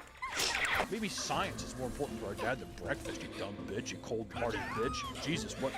Daddy's girl much? Stupid bitch. Then the kid's just like, I'm gonna go outside and play. He's playing games, which also, you know, what kid's actually gonna do that? What kid's gonna stop playing video games? I wanna go outside. Margaret sees her dad come upstairs, and then she goes up and she's getting ready to say hi to him, and then you just hear the most, like, abhorrently gross munching sound, just... He just has this fucking canister, and he's basically, like, eating this green powder. He fills up a big thing of water, and he drinks it, and he looks at her like an ape. He's like...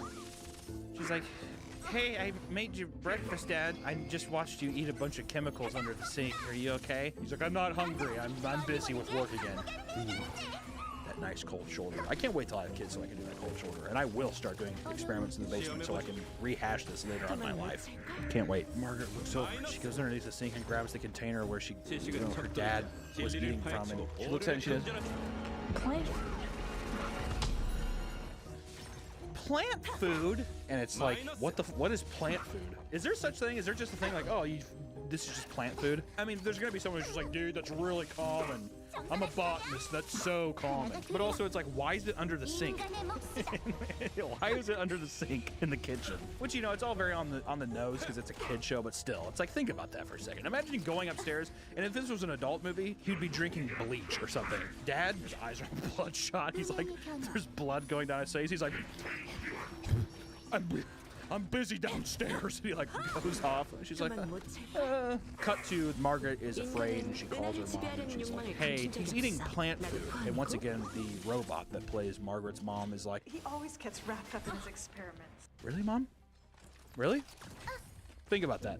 I feel like I would immediately like, put your dad on the phone. Are you eating plant food in front of the children? As Margaret is talking to her mom, the dad like is crouching down behind her and like grabs the phone and scratches back up. And then he makes direct eye contact while he's talking to his wife, and he's basically gaslighting his wife and looking his like child right in the eye and lying to her. Oh, that's a shame.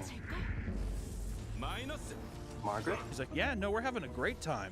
And the kid's just like, huh? She's like, yep, nope. Yeah, Margaret's crazy. We're gonna put her in a home. Yeah, huh, honey? She's not gonna be our kid anymore. Bye-bye. So he basically just scolds her, and Margaret's like, what's happening? And then nothing, there's really no altercation between that. It just cuts to night. Margaret awakens, and she hears him kind of grunting again.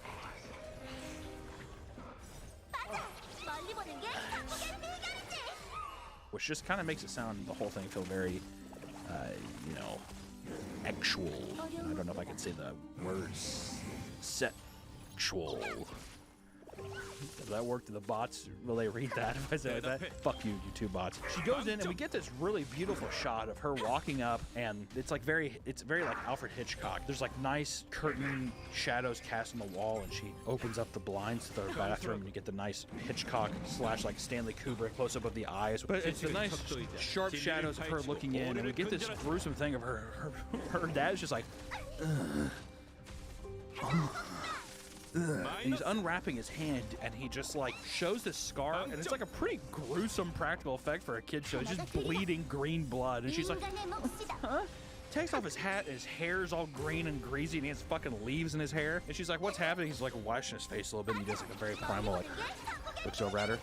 He senses something with his little fucking plant powers. She's like, ah! She runs back to her bedroom and she's laying in bed. And then the dad walks in, which is, it kind of reads like a funny beat because he's like back with his hat on and he just sits in the room and he's like, opens his door and he's like, Margaret? What are you doing in here? And she's like pretending that she's asleep. And he kind of just stands there for a second and just closes the door. And I just fully expected him to walk in and just punch her in the face. I just expected him to walk in and just beat the shit out of her. What did I tell you? But you know, you gotta keep it PG. You gotta keep it G for the goosebumps, dude. G for goosebumps, I like that. Cut to the morning time, we're in Casey's room. He hears a fraction of a sound from a creak in the floorboard. And he's just kind of like, What are you doing? shh. Imagine hearing anything in your house and you don't just kind of like wake up for a second. You're like, process anything. The kid was just like, what are you doing here? What's wrong? What's going on, Margaret? And she's like, I think Dad's a mad scientist. And the kid's like, he does like a nice little fade back in his bed. He's like, oh, hell nah. And falls back on his bed. They go downstairs, and sure enough, there's good old Dad, Dr. Brewer, making some breakfast. And he's like, hey, I bet you've been thinking that your dad's been acting crazy lately, huh? Been acting real weird lately. They're like, yeah, you have. You're creepy, and you've been in the basement for 37 consecutive hours. He's like, all right, we're being crazy right now, but what if I told you more about what I'm saying, what I'm doing? I'm like, okay, well, we went down this road yesterday, but sure. He's like, I'm taking parts of plants and making them with animals. I'm putting them inside animals. And they're kind of like, excuse me? You know, what? What are you doing in the basement? So you know those cats you've been hearing? Yeah, I've been caging up cats in the neighborhood, and I've been experimenting on them. I have a fetal pig.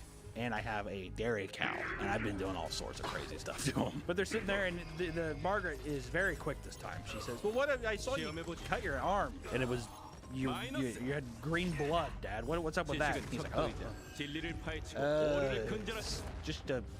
it's a side effect of the plants that I've been working with.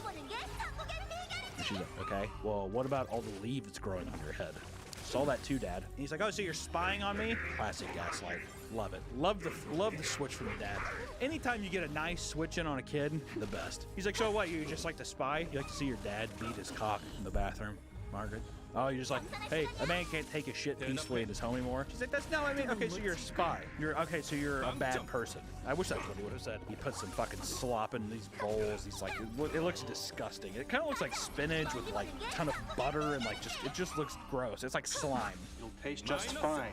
Pretty much he puts some slop in their bowl and he just intimidates them to eat it. And he's like, here's a knock on the door. Ding dong, knock, knock, knock. He kind of looks at him real quick and he's just like, when I get back, those bowls better be empty. All right. He leaves for half a second. They just immediately dump it in the trash, which I would have loved if he would have come back in. He's just like, I fucking knew it. And just start beating the shit out of him. Basically, we have the professor to the university, Dr. Merrick. He shows up, and which is weird because it's like, didn't you fire him? Right? It's like, imagine like getting fired from your job at Pizza Hut, and then you're like, your manager's like, just thought I'd stop by and check in. How you doing? And then the Dr. Merrick looks at the kids and he's like, oh, hey guys, how you doing? And they're like, yeah, just help us.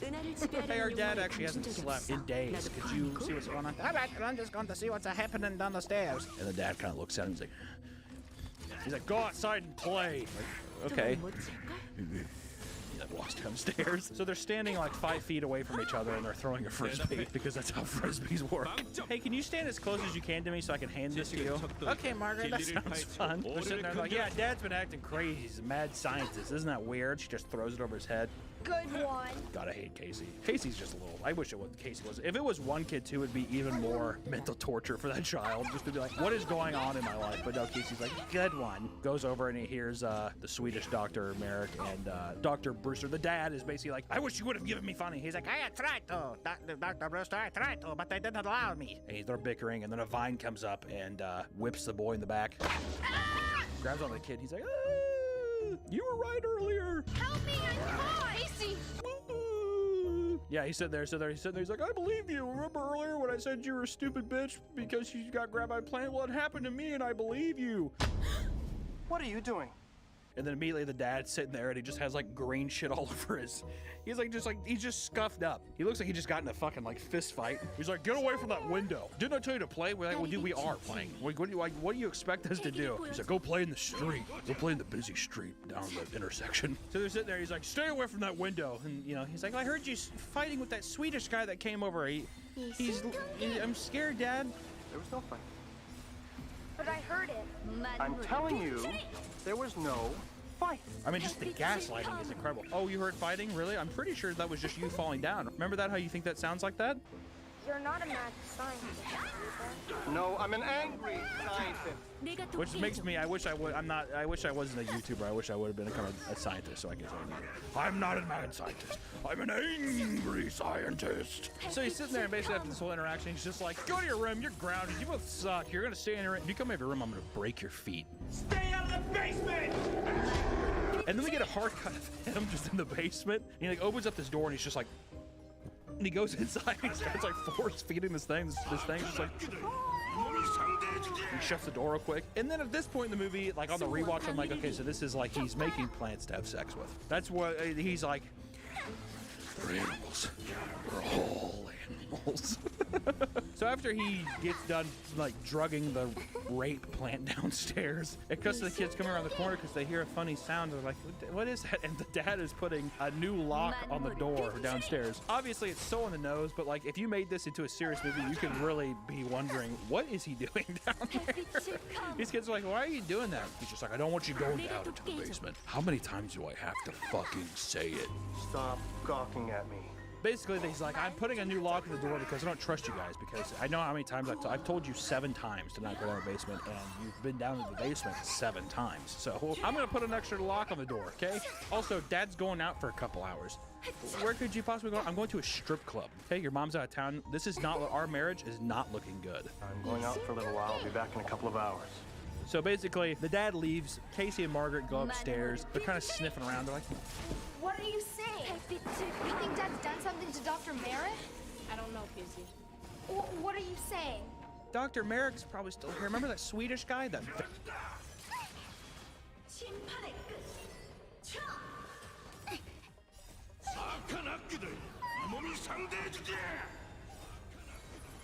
수호와 방위를 위해 격파하라.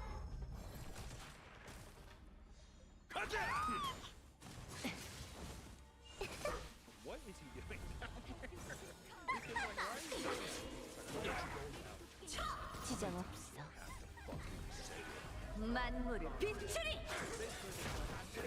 내가 돕게 해줘. I know how many times I told you 7 times. You've been down in the basement 7 times. So I'm gonna put an extra lock on the door, okay? Also, Dad's going out for a couple hours. Where could you possibly go? I'm going to a 건상거나 구상표라. Also, Dad's going out for a couple hours. Where could you 오늘은 possibly go? 공물을 처리하기 좋고 야근하기엔 더 좋군. An extra lock on the door, okay? Also, Dad's going out for a couple hours. Where could you possibly go? I'm going to a lock on the door, okay? Also, Dad's going out for a couple hours. Where could you possibly go? I'm going to a strip on the door, okay? Also, Dad's going out for a couple hours. Where could you possibly go? I'm going to a strip door, okay? Also, Dad's going out for a couple hours. Where could you possibly go? I'm going to a lock on the door, okay? Also, Dad's going out for a couple hours. Where could you possibly go? I'm going to a strip club, okay? Your mom's out of town. This is not what our...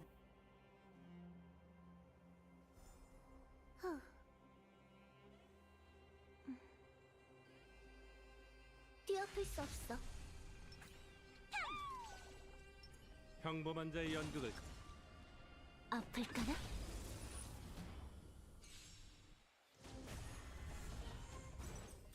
시험해보지. 마이너스.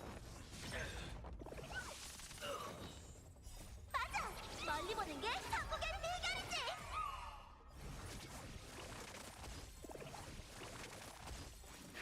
제대로 서 있어. 진정해.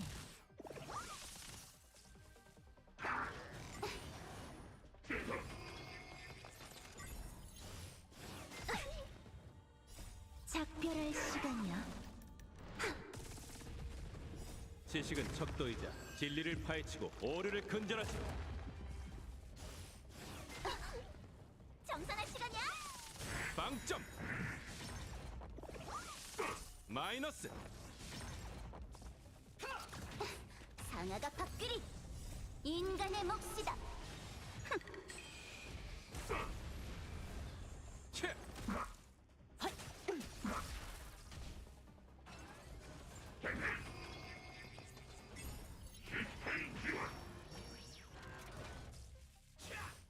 안 아파. 음향의 변화.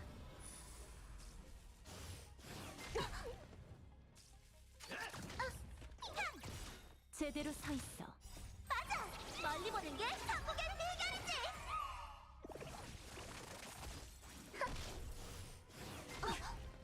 대답해.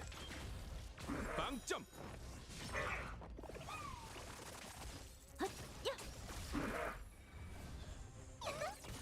진정.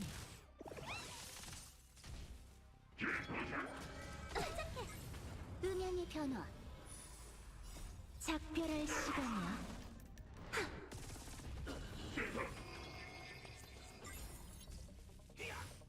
어려움 없도다. 지식은 척도이자 진리를 파헤치고 오류를 근절하지. 안 아파.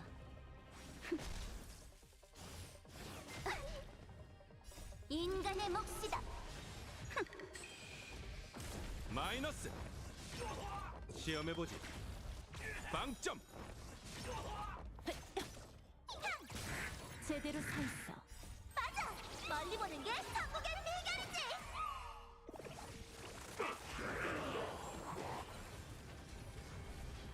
대답해.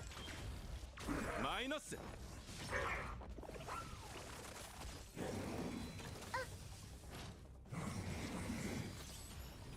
정산할 시간이야. 하나가 되리라. 시험해보지. 빵점.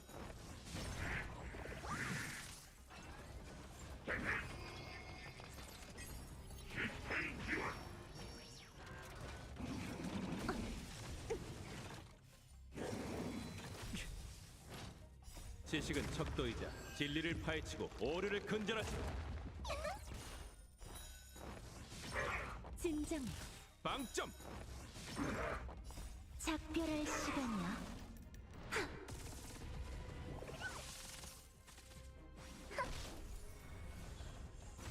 대답해. 마이너스.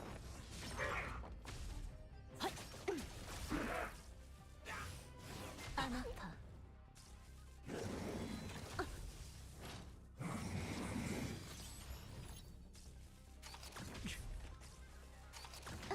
음향의 변화. 제대로 서 있어. 인간의 몫이다. 시험해보지. 빵점.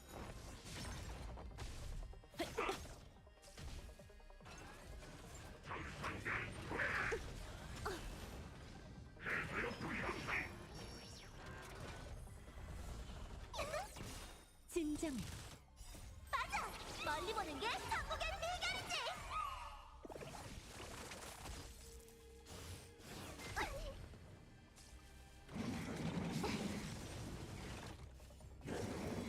침착해.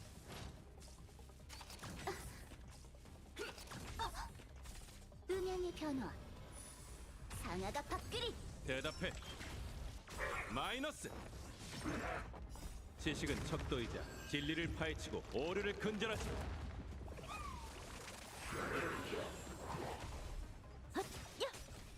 빵점. 작별할 시간이야. 마이너스. 제대로 서 있어.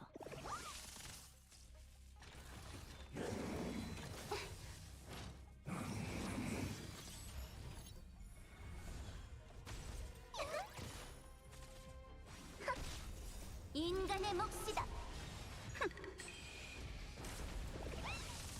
시험해보지. 빵점. 진정해.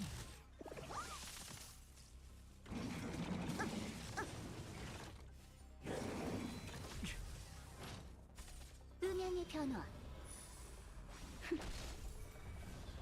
정산할 시간이야.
전방 고위험 목표 출현. 평범한 자의 연극을 감상하시죠. 저리 꺼져.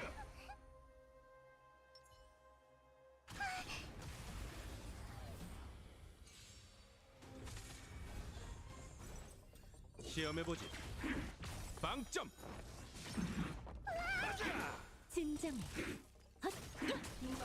대답해. 마이너스.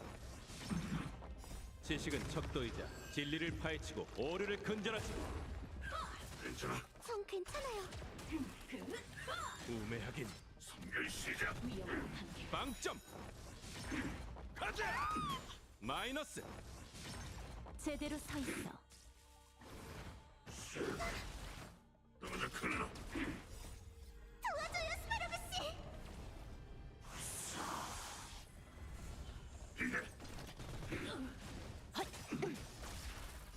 작별할 시간이야.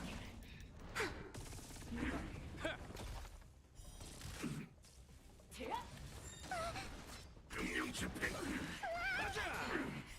사악한 악기들, 이 몸이 상대해주지. 기계 파산. 시험해보지. 기계 파산. 빵점.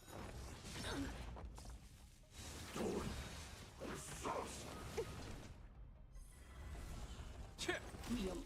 제대로 서 있어. 지식은 척도이자 진리를 파헤치고 오류를 근절하지.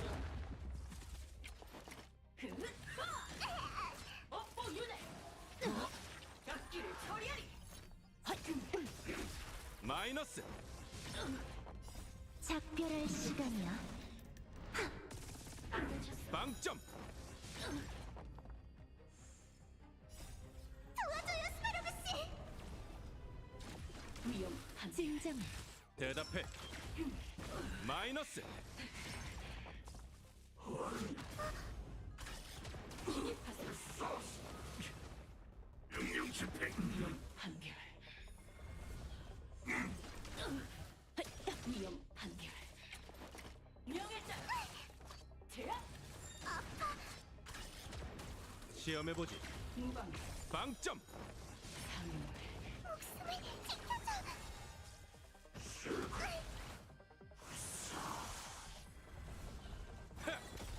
제대로 서 있어. 지식은 척도이자 진리를 파헤치고 오류를 근절하지. 육체가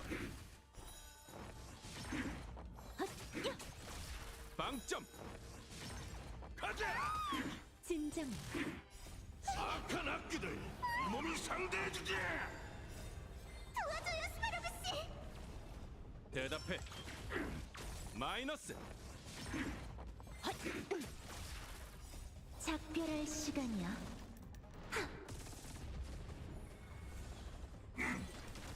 제대로 서 있어. 시험해보지. 빵점. 가자. 괜찮아. 전 괜찮아요. 안 아파. 명령 집행. 그럴듯하네. 채. 진정해. 지식은 척도이자 진리를 파헤치고 오류를 근절하지. 선멸 시작. 마이너스.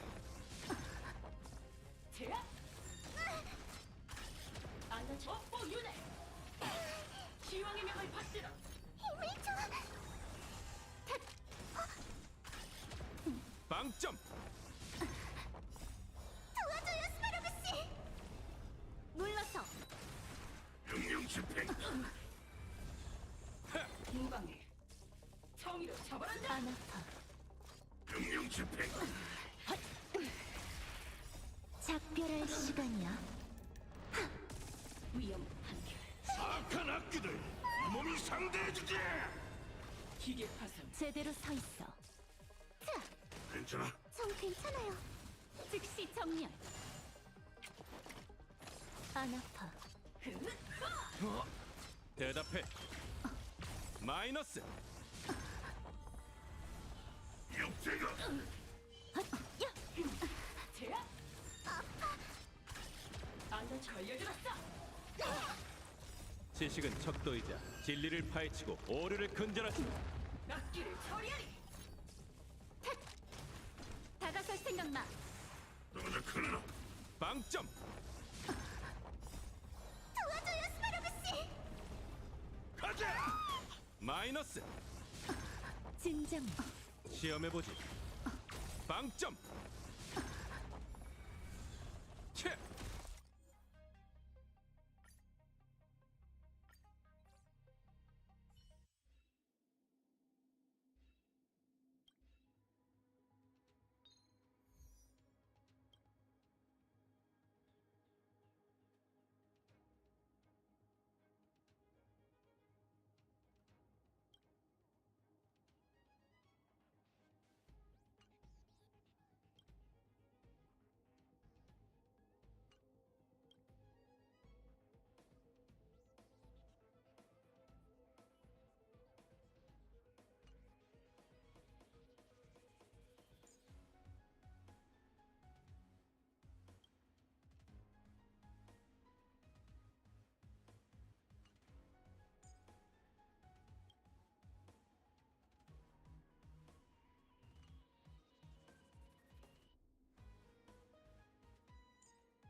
달이 비춘 진리. 패기를 보여줘. 저리 꺼져. 차. 일심동기.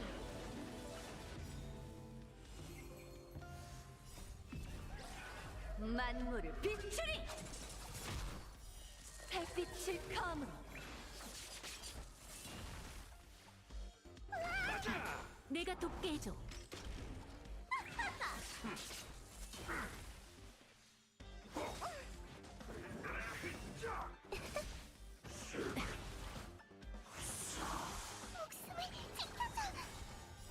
악한 악기들, 이 몸이 상대해주지. 수호와 방위를 위해 격파하라. 일심동기. 만물을 비추리. 햇빛을 검으로.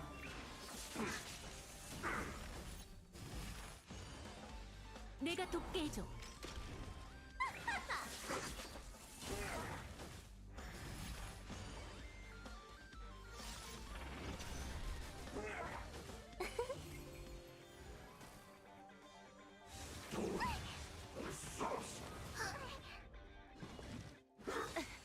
등산을 비켜. 힘을 줘.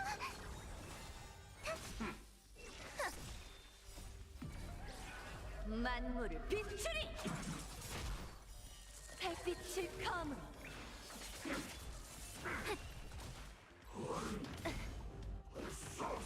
말로 좀 하자고요. 악한 악기들, 이 몸이 상대해주지. 수호와 방위를 위해 격파하라. 일심동기. 만물을 비추리. 내가 돕게 해줘.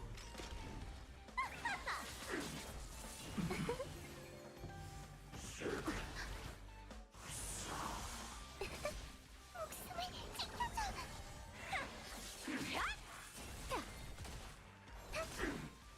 일심동기. 만물을 비추리. 햇빛을 검으로.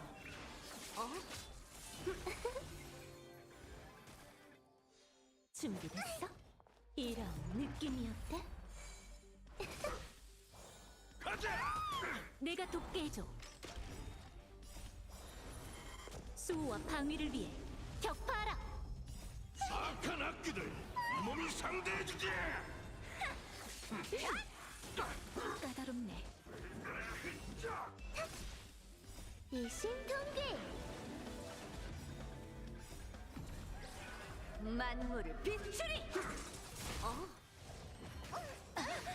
조급해하지 마. 힘을 줘. 햇빛을 검으로.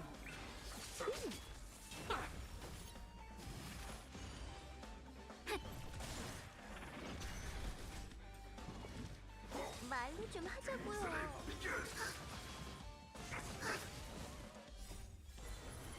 수호와 방위를 위해 격파하라.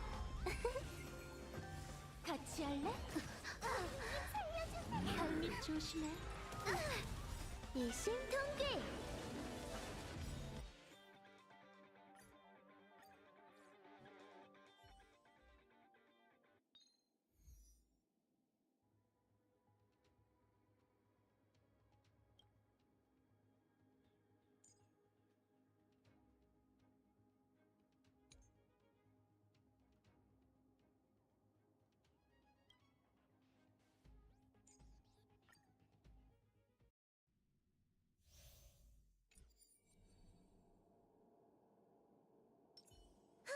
시원해요.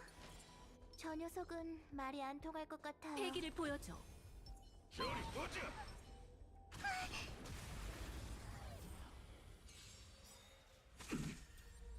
일심동기.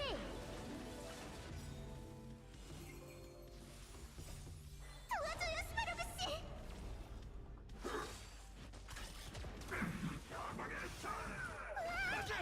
내가 돕. 깨줘.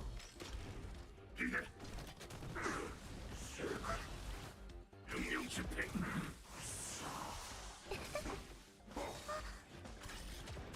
시작이다.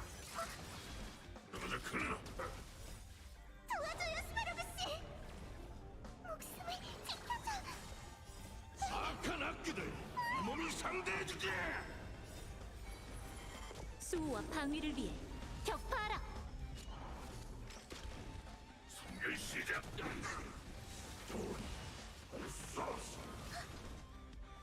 일심동기.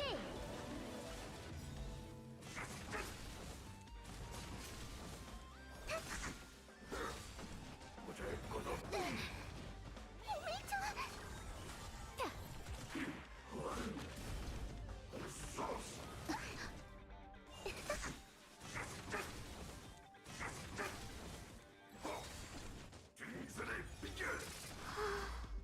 일심동기.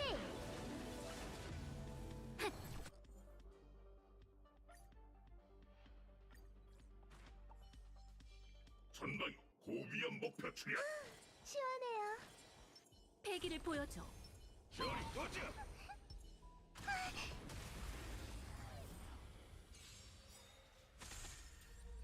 일심동기.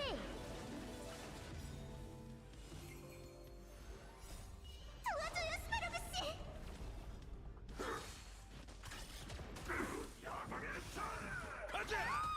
내가 돕게 해줘. Very strong accent Swedish guy that no one could forget because it's like a Dr. Seuss character in this universe. Yeah, his car's still out front. He has to be somewhere. So they're snooping around upstairs. She listens to a voicemail and it's Dr. Merrick's Swedish wife. She's like, I was wondering if my husband was there. I'm a little worried. He just came home hours ago. hey, have you seen my husband? He has not been home. I'm getting worried. Dad! She hears the dad come home and she's like, he sees Casey out in the hallway. He's like, where's your sister? She's in her room. He kind of looks back at Casey. He's like, did you go in my room? Did you go in my dojo? My safe space? He's like, no, Dad. He's like, by the way, I forgot my fucking condoms. And my roll of 20s that I have, and blow. You want blow, son? Casey's like, I don't know what blow is. He's like, it's a fun thing to do when you're older, when you're a man, when your balls drop, you're a little baby. I'm really going off the rails with like the dad scolding his son. It has nothing to do with the plants either. It's just like a dad being a terrible person. I want you back in your room. Is that clear? Basically, Margaret hides under the bed. The dad's looking around. He kind of is looking at stuff. He's kind of just like, you know, one of these, like he's just like almost not human. The Devil are just like, act like a plant. I bet you that's what the director says. Act like a plant. And he's like, he sits on the bed, and then a couple of worms drop down, drops this wallet, the Swedish man's wallet. And I'm like, oh my God, Dad probably fucking killed Dr. Merrick. Oh, this war's gonna be so sad. The dad reaches down, he's like, grabs the wallet and picks up his worms. My pocket worms. And puts them back in his pocket. And then you hear on the hallway, I love it. You hear he's like, Casey, Yes, Dad? I'll be back in an hour. Stay in your room. okay, Dad. That's really good. And then Margaret stands up and she throws off the covers to the bed because she sees that the bed looks like it's breathing, and then it's just a big king-size bed full of worms, which is kind of funny. Like the dad's like working on plants, and he's just like, also I've been working on worm manipulation. I have all these worms. That's actually where he's going. I have to go find more worms. You see him with like a flashlight in his neighbor's yards. There we go. Great. So after the worm bed thing, that's the thing that pushes Margaret over the edge. She's just like, okay, worms in the bed. Okay, Dad's acting crazy. I gotta get down to this. And I have a feeling the truth is in the basement. So heroically, Margaret and Casey go out to the shed. They get a crowbar and they get some weed killer, just like some juice, you know, little pesticides kind of thing or whatever. They break off that lock and they head downstairs and see what's going on. And downstairs, it's awesome. Once again, the set looks so beautiful. But then when they go over, they see this hand just sitting there, and it's like just in this pot. It's like it's such a stupid, simple effect of like a person's underneath the thing with a costume thing. But they like poke it with the thing and it clenches. It's just such a fun idea. And then the plant from earlier before that was breathing now is like breathing, and it opens up and they put this nice red light behind it, and it's Margaret's face. It's awesome. I love it. It's so fun. But I do like, they're like, oh my gosh, my face. And the brother's like, ah! Just sprays it, immediately kills it. Which, and I don't blame him, but still, it's just, would you not be fascinated if you saw a plant that was your face? Yeah, I'd be scared. I mean, it's probably a good reaction. I would die. I would die in this situation, apparently. I'd just be like, oh my god. I would just be dead. Then they hear a little tip-tap on the door. Who's there? They open up the lock on the door, break out, and wouldn't you know, it's their dad. It looks like a clown. So good to see you. Quick, untie me. He's supposed to look like he's like, oh, I'm so fatigued and tired. But they definitely just put some like white makeup on his face and some lipstick. And he's just like, oh my god, I've been trapped. Untie me, untie me. How'd you get in there? I thought you left. It wasn't me, it's a plant. It's a plant copying me. Wait. Look, I have no time to explain. Just untie me. Huh? And if I was just downstairs and I'd been going through all this shit, I'd be like, that's when I would be like, hey, untie me, come on! But then there's probably the funniest part of the video where they untie the dad, or it's basically the dad that's in his closet, and he slowly picks up the crowbar they brought down, and it just looks like he's gonna bash their skulls in. He's not a real father. He is. I know he is. And I think they're trying to play it like, oh, he sees this other person come down and he's defending himself, but it reads very much so like he's just like, I've been wanting to do this for a long time. Turns out then, you have the dad that has been in the video the whole time come down. He's just like, He's not even human. He's a plant. One of my experiments that went wrong. A spring. we find out that the dad has been mixing plant cells with humans and stuff, and he's made this deal. So now we have a Sophie's is that Sophie's Choice? I think that's I don't know if it's wrong, whatever. But it's a Sophie's Choice situation where they're wondering who's the real dad. Which one's the plant dad? And they're sitting there and Casey's a fucking pussy, so. I don't know what to do. I was like, get the fuck out of the way, Casey, you idiot. Jesus Christ. You blasted the other plant, no problem. You can't squirt some shit on a plant dad? Come on, Casey. They're sitting there and they're sitting there and they're sitting there and they're sitting there and they're sitting there. It's kind of funny because one of the dads, he's walking over and he's just like, well, Margaret, he's here to hurt us. And he stands next to the other dad, so they're perfectly standing next to each other. And he's just like, go on, do it. Spray him. He's a plant. Don't listen to him. Attack him. Now. Destroy him. Margaret's left with an interesting decision. She has to choose which person to spray with this juice, which I'm pretty sure it wouldn't hurt a human, so I feel like wouldn't you just spray both people? And it's like, oh, my clothes are messed up. Yeah, sorry, Dad. But I think they're trying to imply that the dad is also kind of part plant, so maybe that would kill him. I don't know. But we have a nice little callback because one of the dads is like, Princess. Princess. Please, princess. Please, princess, please, princess. Which it felt creepy, and I was like, that definitely this is why kids don't want to be called princess. But she squirts the copy that doesn't call her princess, and she's like, there's only one person who calls me princess. My real dad. They just kind of rubbed me the wrong way. I was like, yeah, that's okay. So we're left with a really funny thing where they're like, Daddy! And he does the grossest smile. I want to get it framed and hung up on my wall. It's just so good. He's like, we cut to the next day. The mom is back and the dad is bald, and we see Dr. Merrick. He survived, and he's offering the dad a job. He's like, that was a pretty crazy. Well, I wanted to know if you can be back on the teaching very soon. And it's like, why would that elicit a job? Hey, I went to your house and a plant clone kidnapped me. Would you like a job? Well, I'm just glad we're all okay. Essentially, Margaret walks up and she's like, I still don't understand how the whole thing started. Well, it was an accident. I cut my hand on a slide, and some of my blood mixed in with some plant molecules, and I ended up with something that was part plant and part human. Which is kind of a cool, weird thing. I thought that's an interesting vibe. And Dr. Merrick drives away in his little tiny truck with all these plants, and then the dad, bald as shit, looks like Jeff Bezos walking up. He's just like, I have a nice salad prepared, or some stupid thing. And I'm like, Dad, come on. He's like, I'm just kidding. We're gonna eat hamburgers. Like, yeah! Margaret runs up and she's like, hold on a second, I need to tie my shoe. And it ends in a very fun way where the little plants look at her, or they look around like, this is your dad. Please help me. I'm your father. I'm your real father. And they're all whispering. It doesn't make sense that some of the other plants have different voices, but, still. Kind of a cool, creepy way to end it, oh, what's going on with the plants around them, I think it leaves some weird, ambiguous stuff too, like did they actually kill the right dad? What's going on with it? Who knows? I wanted to do a video on this because I look back on it and it's just so fun. It's just such a fun idea. I still think this is the best Goosebumps episode. I'd probably say Werewolf at Fever Swamp is a very close second. It's one of my favorites. If you guys want, we'll talk about that one in the future. But I wanted to take time and just give some love to something that it's always kept with me ever since I was a kid. I don't know why. I think that these Goosebumps movies and the VHS from back in the day and the books were such a huge introduction introduction and influence on me when I was younger, and I just wanted to give a second and give a little love to something that just, it holds a very near and dear place to my heart. I feel like I love it. I'm enamored by it. So Stay Out of the Basement. You know, you're gonna watch it and be like, oh my God, it's amazing. It's like, no, but still, I think the ideas are fun, and it's a good time. I like it. Goosebumps, come back, please, but you know, make it good. Stay Out of the Basement, home run. I think all this green is actually messing up my eyes. I think it looks fine. I hope it looks good on camera, but I think this is like making me go mad. I wonder if green is the color of madness. I feel like I'm about to have a stroke sitting here.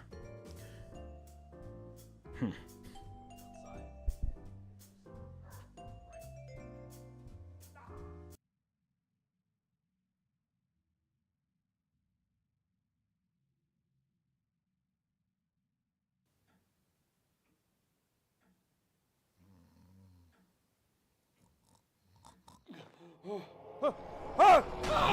Oh God! Oh, it's my living room. A bit of a panic attack. Hunter, Jigsaw? I want to play a game. For years, you've been criticizing movie franchises and rating them poorly. Your arrogance has led you astray, judging and criticizing others judging and criticizing others for monetary gain. But now, you have a chance for redemption. Behind you there is a card.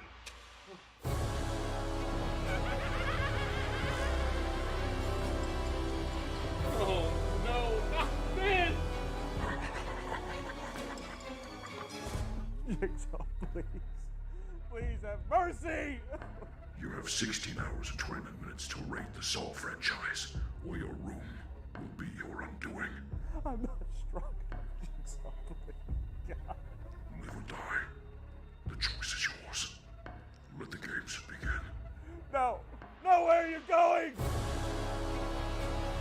You're dying. Ah! Oh, fuck. I'm gonna have to watch every Saw movie. Oh my God, we've been talking about this forever. Watching every Saw movie, dude. All right, people have brought this up in the franchise series. I mean, we've done Paranormal Activity, Final Destination, and Insidious. Which all of those movies, they're not as long, okay? These is 10 movies, 16 hours of movies we had to watch here, dude. And I know you're thinking, oh, tiniest violin on earth. Go fuck yourself. This was a Herculean challenge, but we're gonna have to watch every one of these movies, dude, and put them up on the ranking board, starting from first to last, to platinum frame and to poo-poo frame.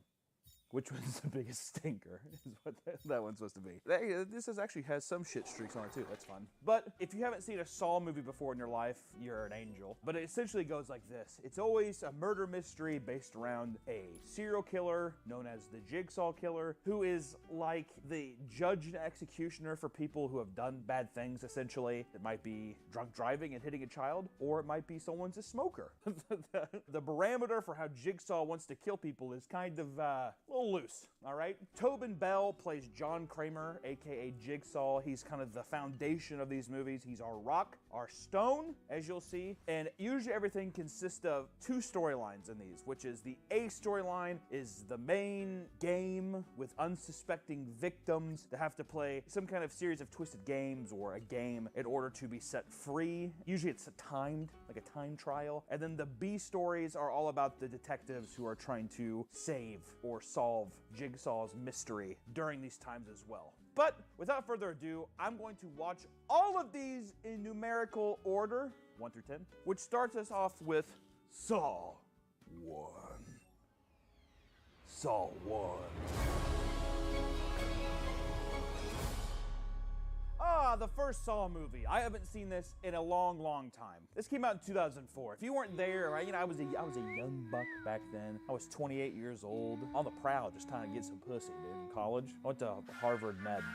Does Harvard have a medical? I was a doctor. I still am a doctor. If you don't know the cultural impact of the first Saw movie, let me tell you, it was astronomical. I mean, this thing was parodied to death. I mean, drilled into your fucking head. As soon as this thing hit the theaters, it exploded with success. I mean, look at these stats, dude. $1.2 million to make the flick, and it made almost $104 million at the box office. We're talking James Wan's first movie. James the Moneymaker Wan himself. The man prints money, and he proves it right off the bat. This is before his days of Insidious. Before his days of Conjuring. Unfortunately, these are the days before Malignant, his masterpiece. But it all stemmed from a short film that he did that has the infamous face-ripping scene, the bear trap scene.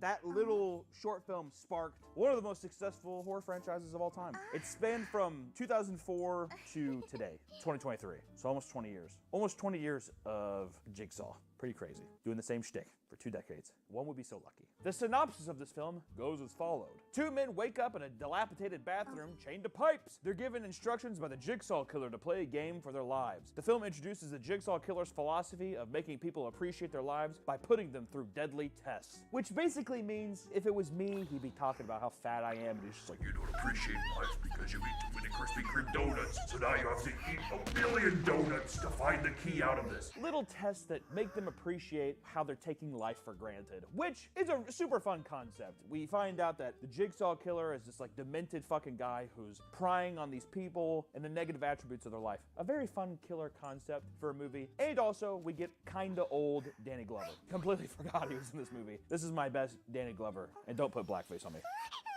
I can't believe that happened.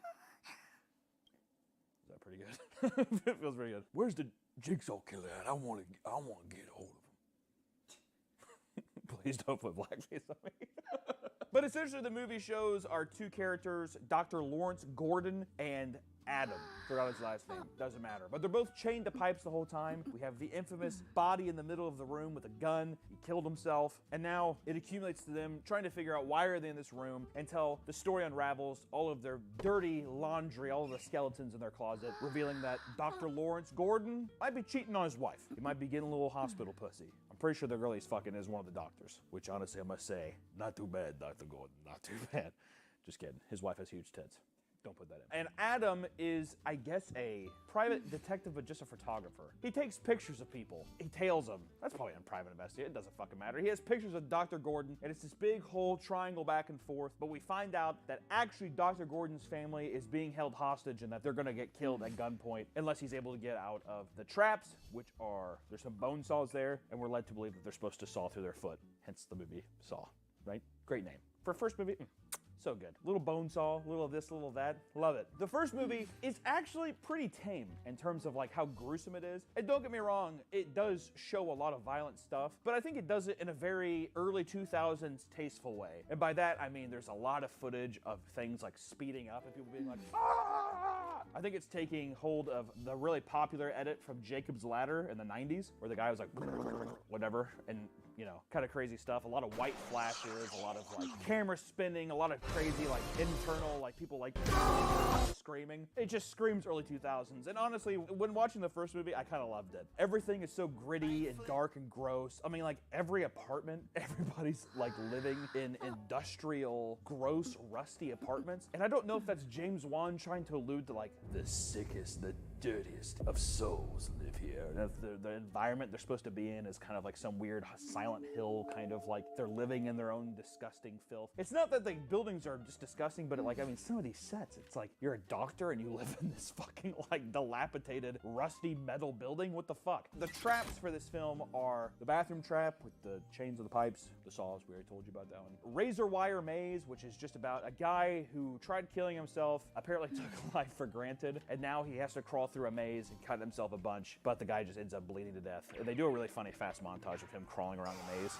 it made me laugh pretty hard. The next one is probably the most famous of the film, which is the reverse bear trap, which is like the thing is put in your mouth and it rips open. They use that one quite a bit. I think that becomes kind of a staple, you know, amongst the series. And then of course, the flammable jelly, which is a really fun one. If a guy is caked in this like combustible jelly and he has to use a candle and decipher this code to get him out of the room, but then he burns to death. But they're all done. It's not like really relevant embellishing. Like later on in the series, a lot of these deaths, it's like really trying to show all the crazy shit. This one is all from the perspective of the detectives coming to the scenes afterwards, and it's kind of done in just like almost as if they're imagining it happening. I think it's pretty tasteful. Honestly, I think it's very well done. And then of course there's a guy who has power drills going into his neck, and that's when we see Jigsaw for the first time, and you find out he's a sick old man.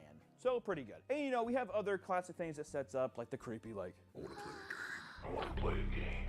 The puppet and that kind of thing, which it is kind of a cute puppet. He comes riding in and it's a lot of fun. I think his name's Billy. I don't know, might be true. I'm not sure. All in all, the big twist of this movie is that at the end, Dr. Gordon does saw off his leg once he thinks that his family is being killed, and the guy who's been dead on the floor the whole time gets up. That's actually Jigsaw, and he takes off the makeup of a shot head, because also apparently not only is he like an amazing engineer, but also he's an amazing practical effects artist. And he says, "Game over," and slides the door, and the guy's like, "No! Game over!" And he shuts the door. And that, let me tell you something. The first movie, it works. The first movie works. Which if I had to, you know, if I had to place the movie now, since it's our first one, I'd put it up here.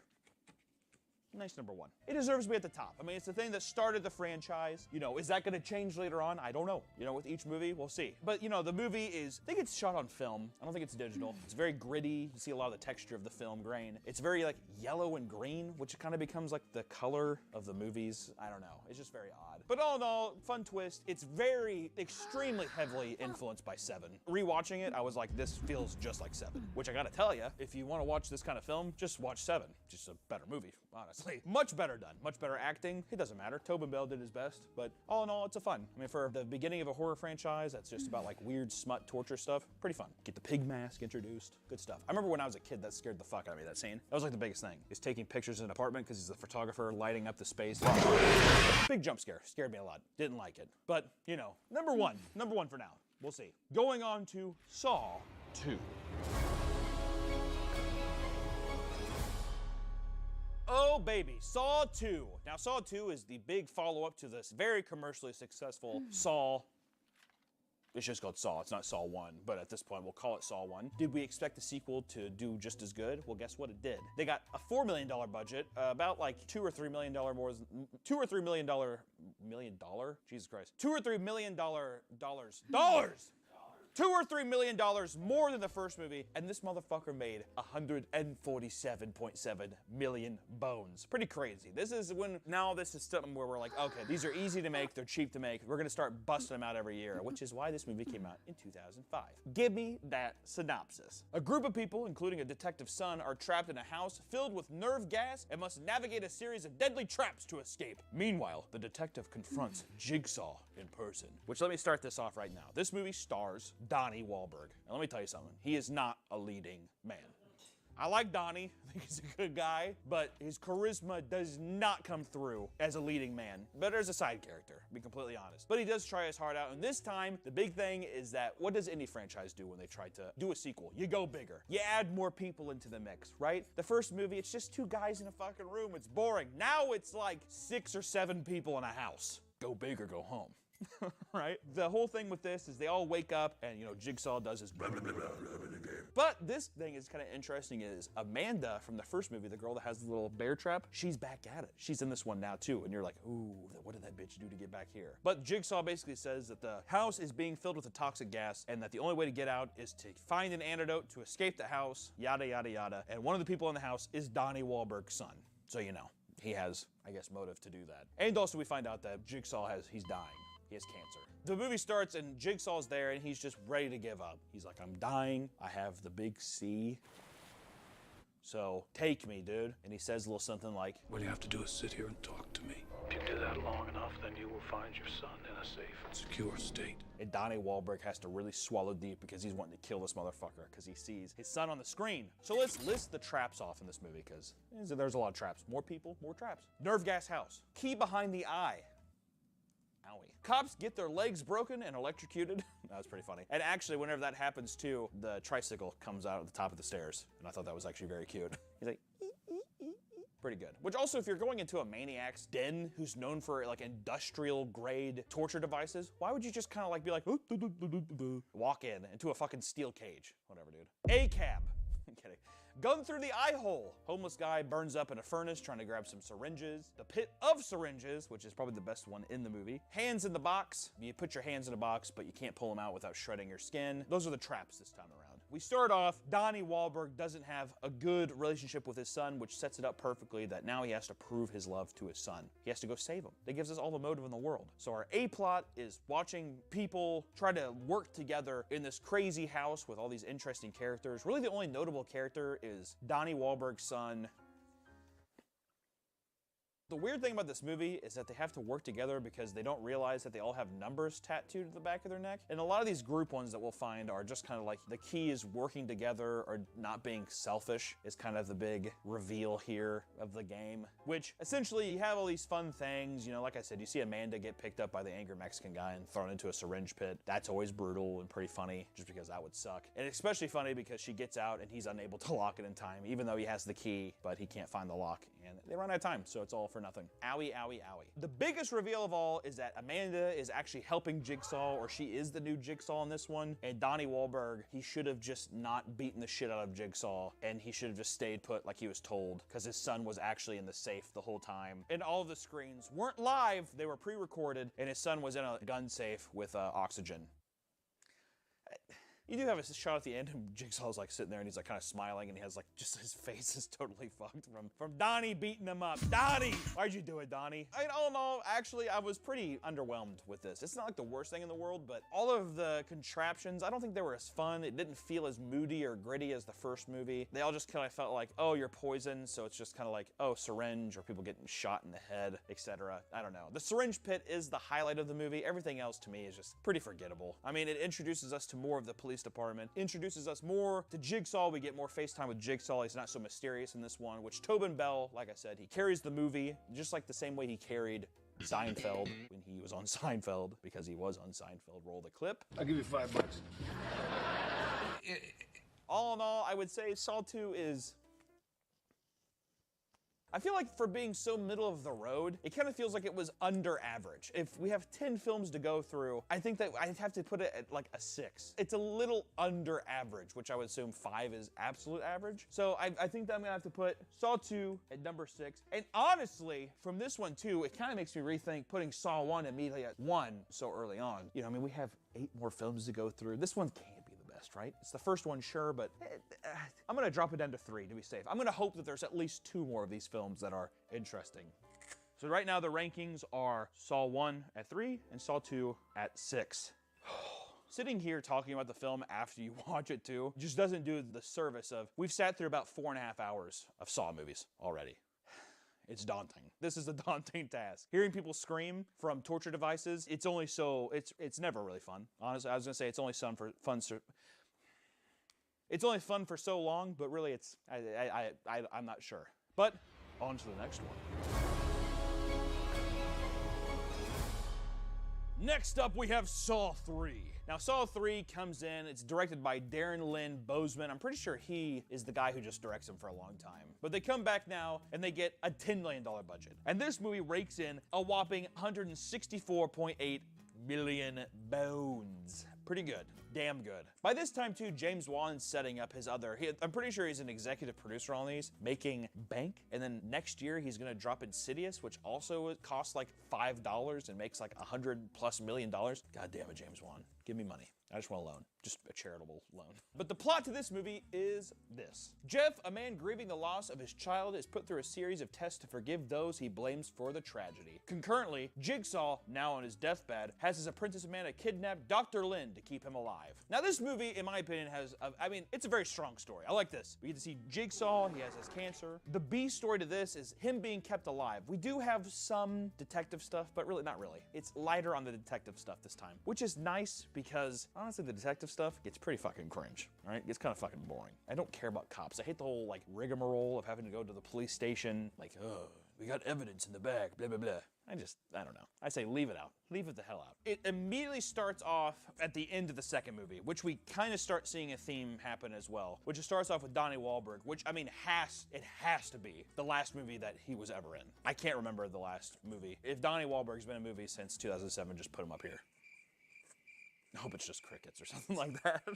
But essentially, Donnie Wahlberg, who was trapped in the last movie, crushes his leg out and he starts trying to get out. Who knows what happens to him? Who the fuck knows? He just kind of is like, oh, and starts crawling out. This is where the Saw movies hit a peak with the torture devices, with how they show them, and how gruesome and kind of like fun and creative they are. Our traps for this film, for Saw 3, are chains being ripped off. A guy has to rip off chains from his body. Ribs being ripped apart through a little machine. It's a machine that rips your ribs up. Shotgun necklace, really impractical and really funny. It's just extremely extra. A woman being frozen to death. We can't show it because it's bare tits. And as much as I'd love to show it to you, YouTube would slap me on the wrist. Drowning via pig guts.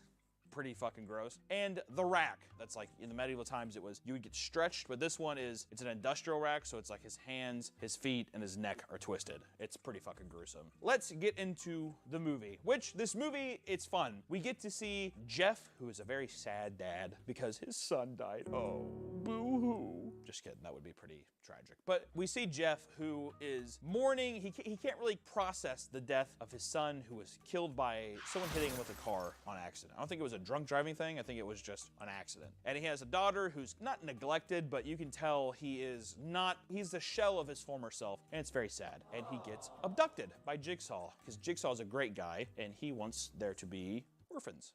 Yeah. And our other main character, the B character of the story, is Dr. Lynn, a boss-ass bitch woman who at the beginning of the movie saves a little boy's life in the ER, and then the nurse is immediately like, you need to take that attitude somewhere else, sugar.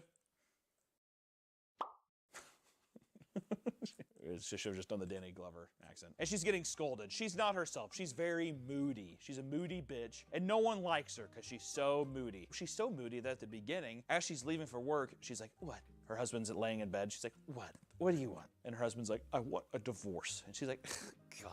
And I was like, well, once again, see, even in there, weird industrial room, which maybe makes you think again that it's supposed to be like the gross, weird, rusty life that you live, right? What? I don't know. But essentially, we do get to see the cop from the last movie, Detective, what's her name? Scroll down? Scroll down? Detector, is it, was it? Scroll down? Scroll up? Scroll down just a hair. Scroll down? Troy, Detective Troy, whatever. Detective Troy from the last movie, I'm sure you remember her.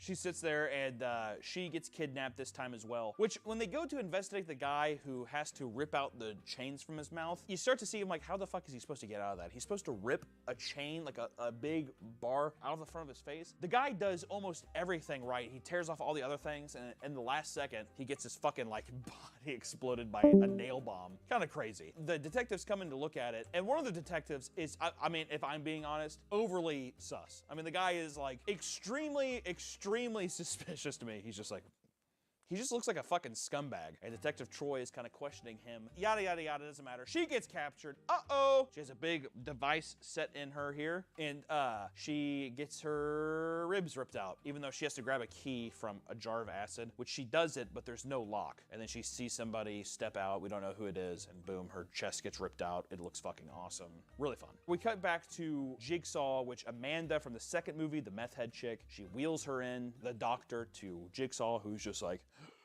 oh, you're gonna have to operate on my brain because I'm dying. Keep me alive, or here's this shotgun necklace, you're gonna fucking die. Immediately also, before we get into that, how does Jigsaw afford all this? These giant industrial empty spaces. I don't know if you've ever looked up commercial spaces to rent. It's like $70,000 a month. For that size, just saying. Kind of impractical, okay? I don't know. Whatever, doesn't matter. But essentially that starts us off. Jeff gets to walk around, he's big sad sap, and every one of his trials are people who are somehow involved in the death of his son, which the first woman we can't show, because like I said, her tatas are hanging out, but she's shivering in this cooler, and every second that he doesn't go and try to grab this key ring, the back of these frozen pipes, she gets sprayed with water, it's very painful, and she freezes. We learn that she was a bystander who watched this child get hit by a car, and she just drove away. So I was like, that's pretty fucked up. At the same time, do I think she deserves to get hung up and frozen to death? I wouldn't think so. Which Jigsaw has a line in this movie that I thought was just super cringe. He's just like, I don't condone murder, and I despise murderers. And it's just like, is the movie trying to justify to me that you're not a murderer? Because that's a murder. You're putting someone in a situation where they can die and it's up to them to do it. I understand. It's very light.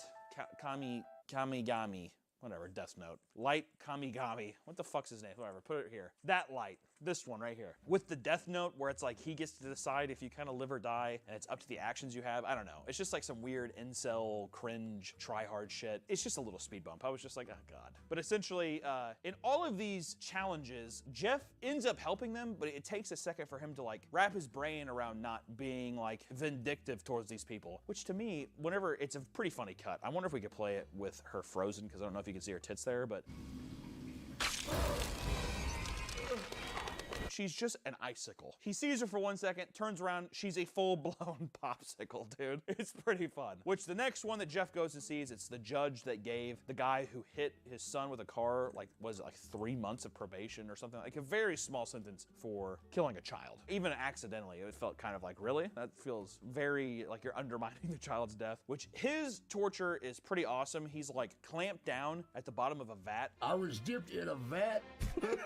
Pigs are being shredded and he's being drowned in their own blood, which let me tell you, I am claustrophobic as shit. And the idea of like being clamped down and unable to move, that was enough for me to freak out. But the interesting thing Jeff has to do this time is he has to burn all of his son's possessions, which once again, I found funny because it's like, who had the time to go and collect those things and put them in an incinerator? I don't know. It's kind of funny. But once again, Jeff's freaking out, and this time he does do it, and he does end up saving the judge and helping this guy out. Until finally he goes into the next room where he has to take a bullet for the guy who was the man behind the wheel, who nailed down his son, who is now on the rack getting his bones twisted. I mean, he's been wanting to fucking scream and murder this guy forever, but still, once again, he does it. He grabs the shotgun, the key on the shotgun, which if you pull the key, it's gonna shoot no matter what. And like a dumbass, the judge is standing there, gets blasted in the side of his face. That's not Jeff's fault. What a fucking dipshit. But he doesn't do it in time, and the guy, his bones twist. It's very gruesome. It's actually very, very cool. That essentially leads Jeff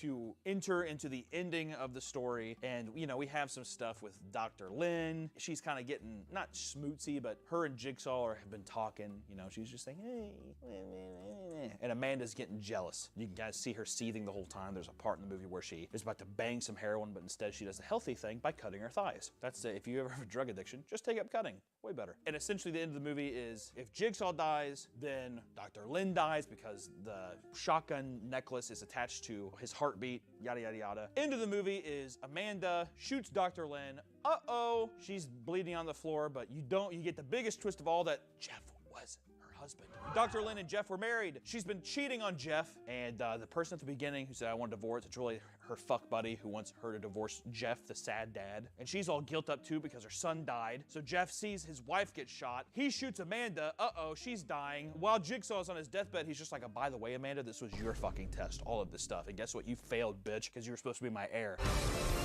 Mic drop. Big twist. Big twist. Jeff, in his fit of rage, grabs the chainsaw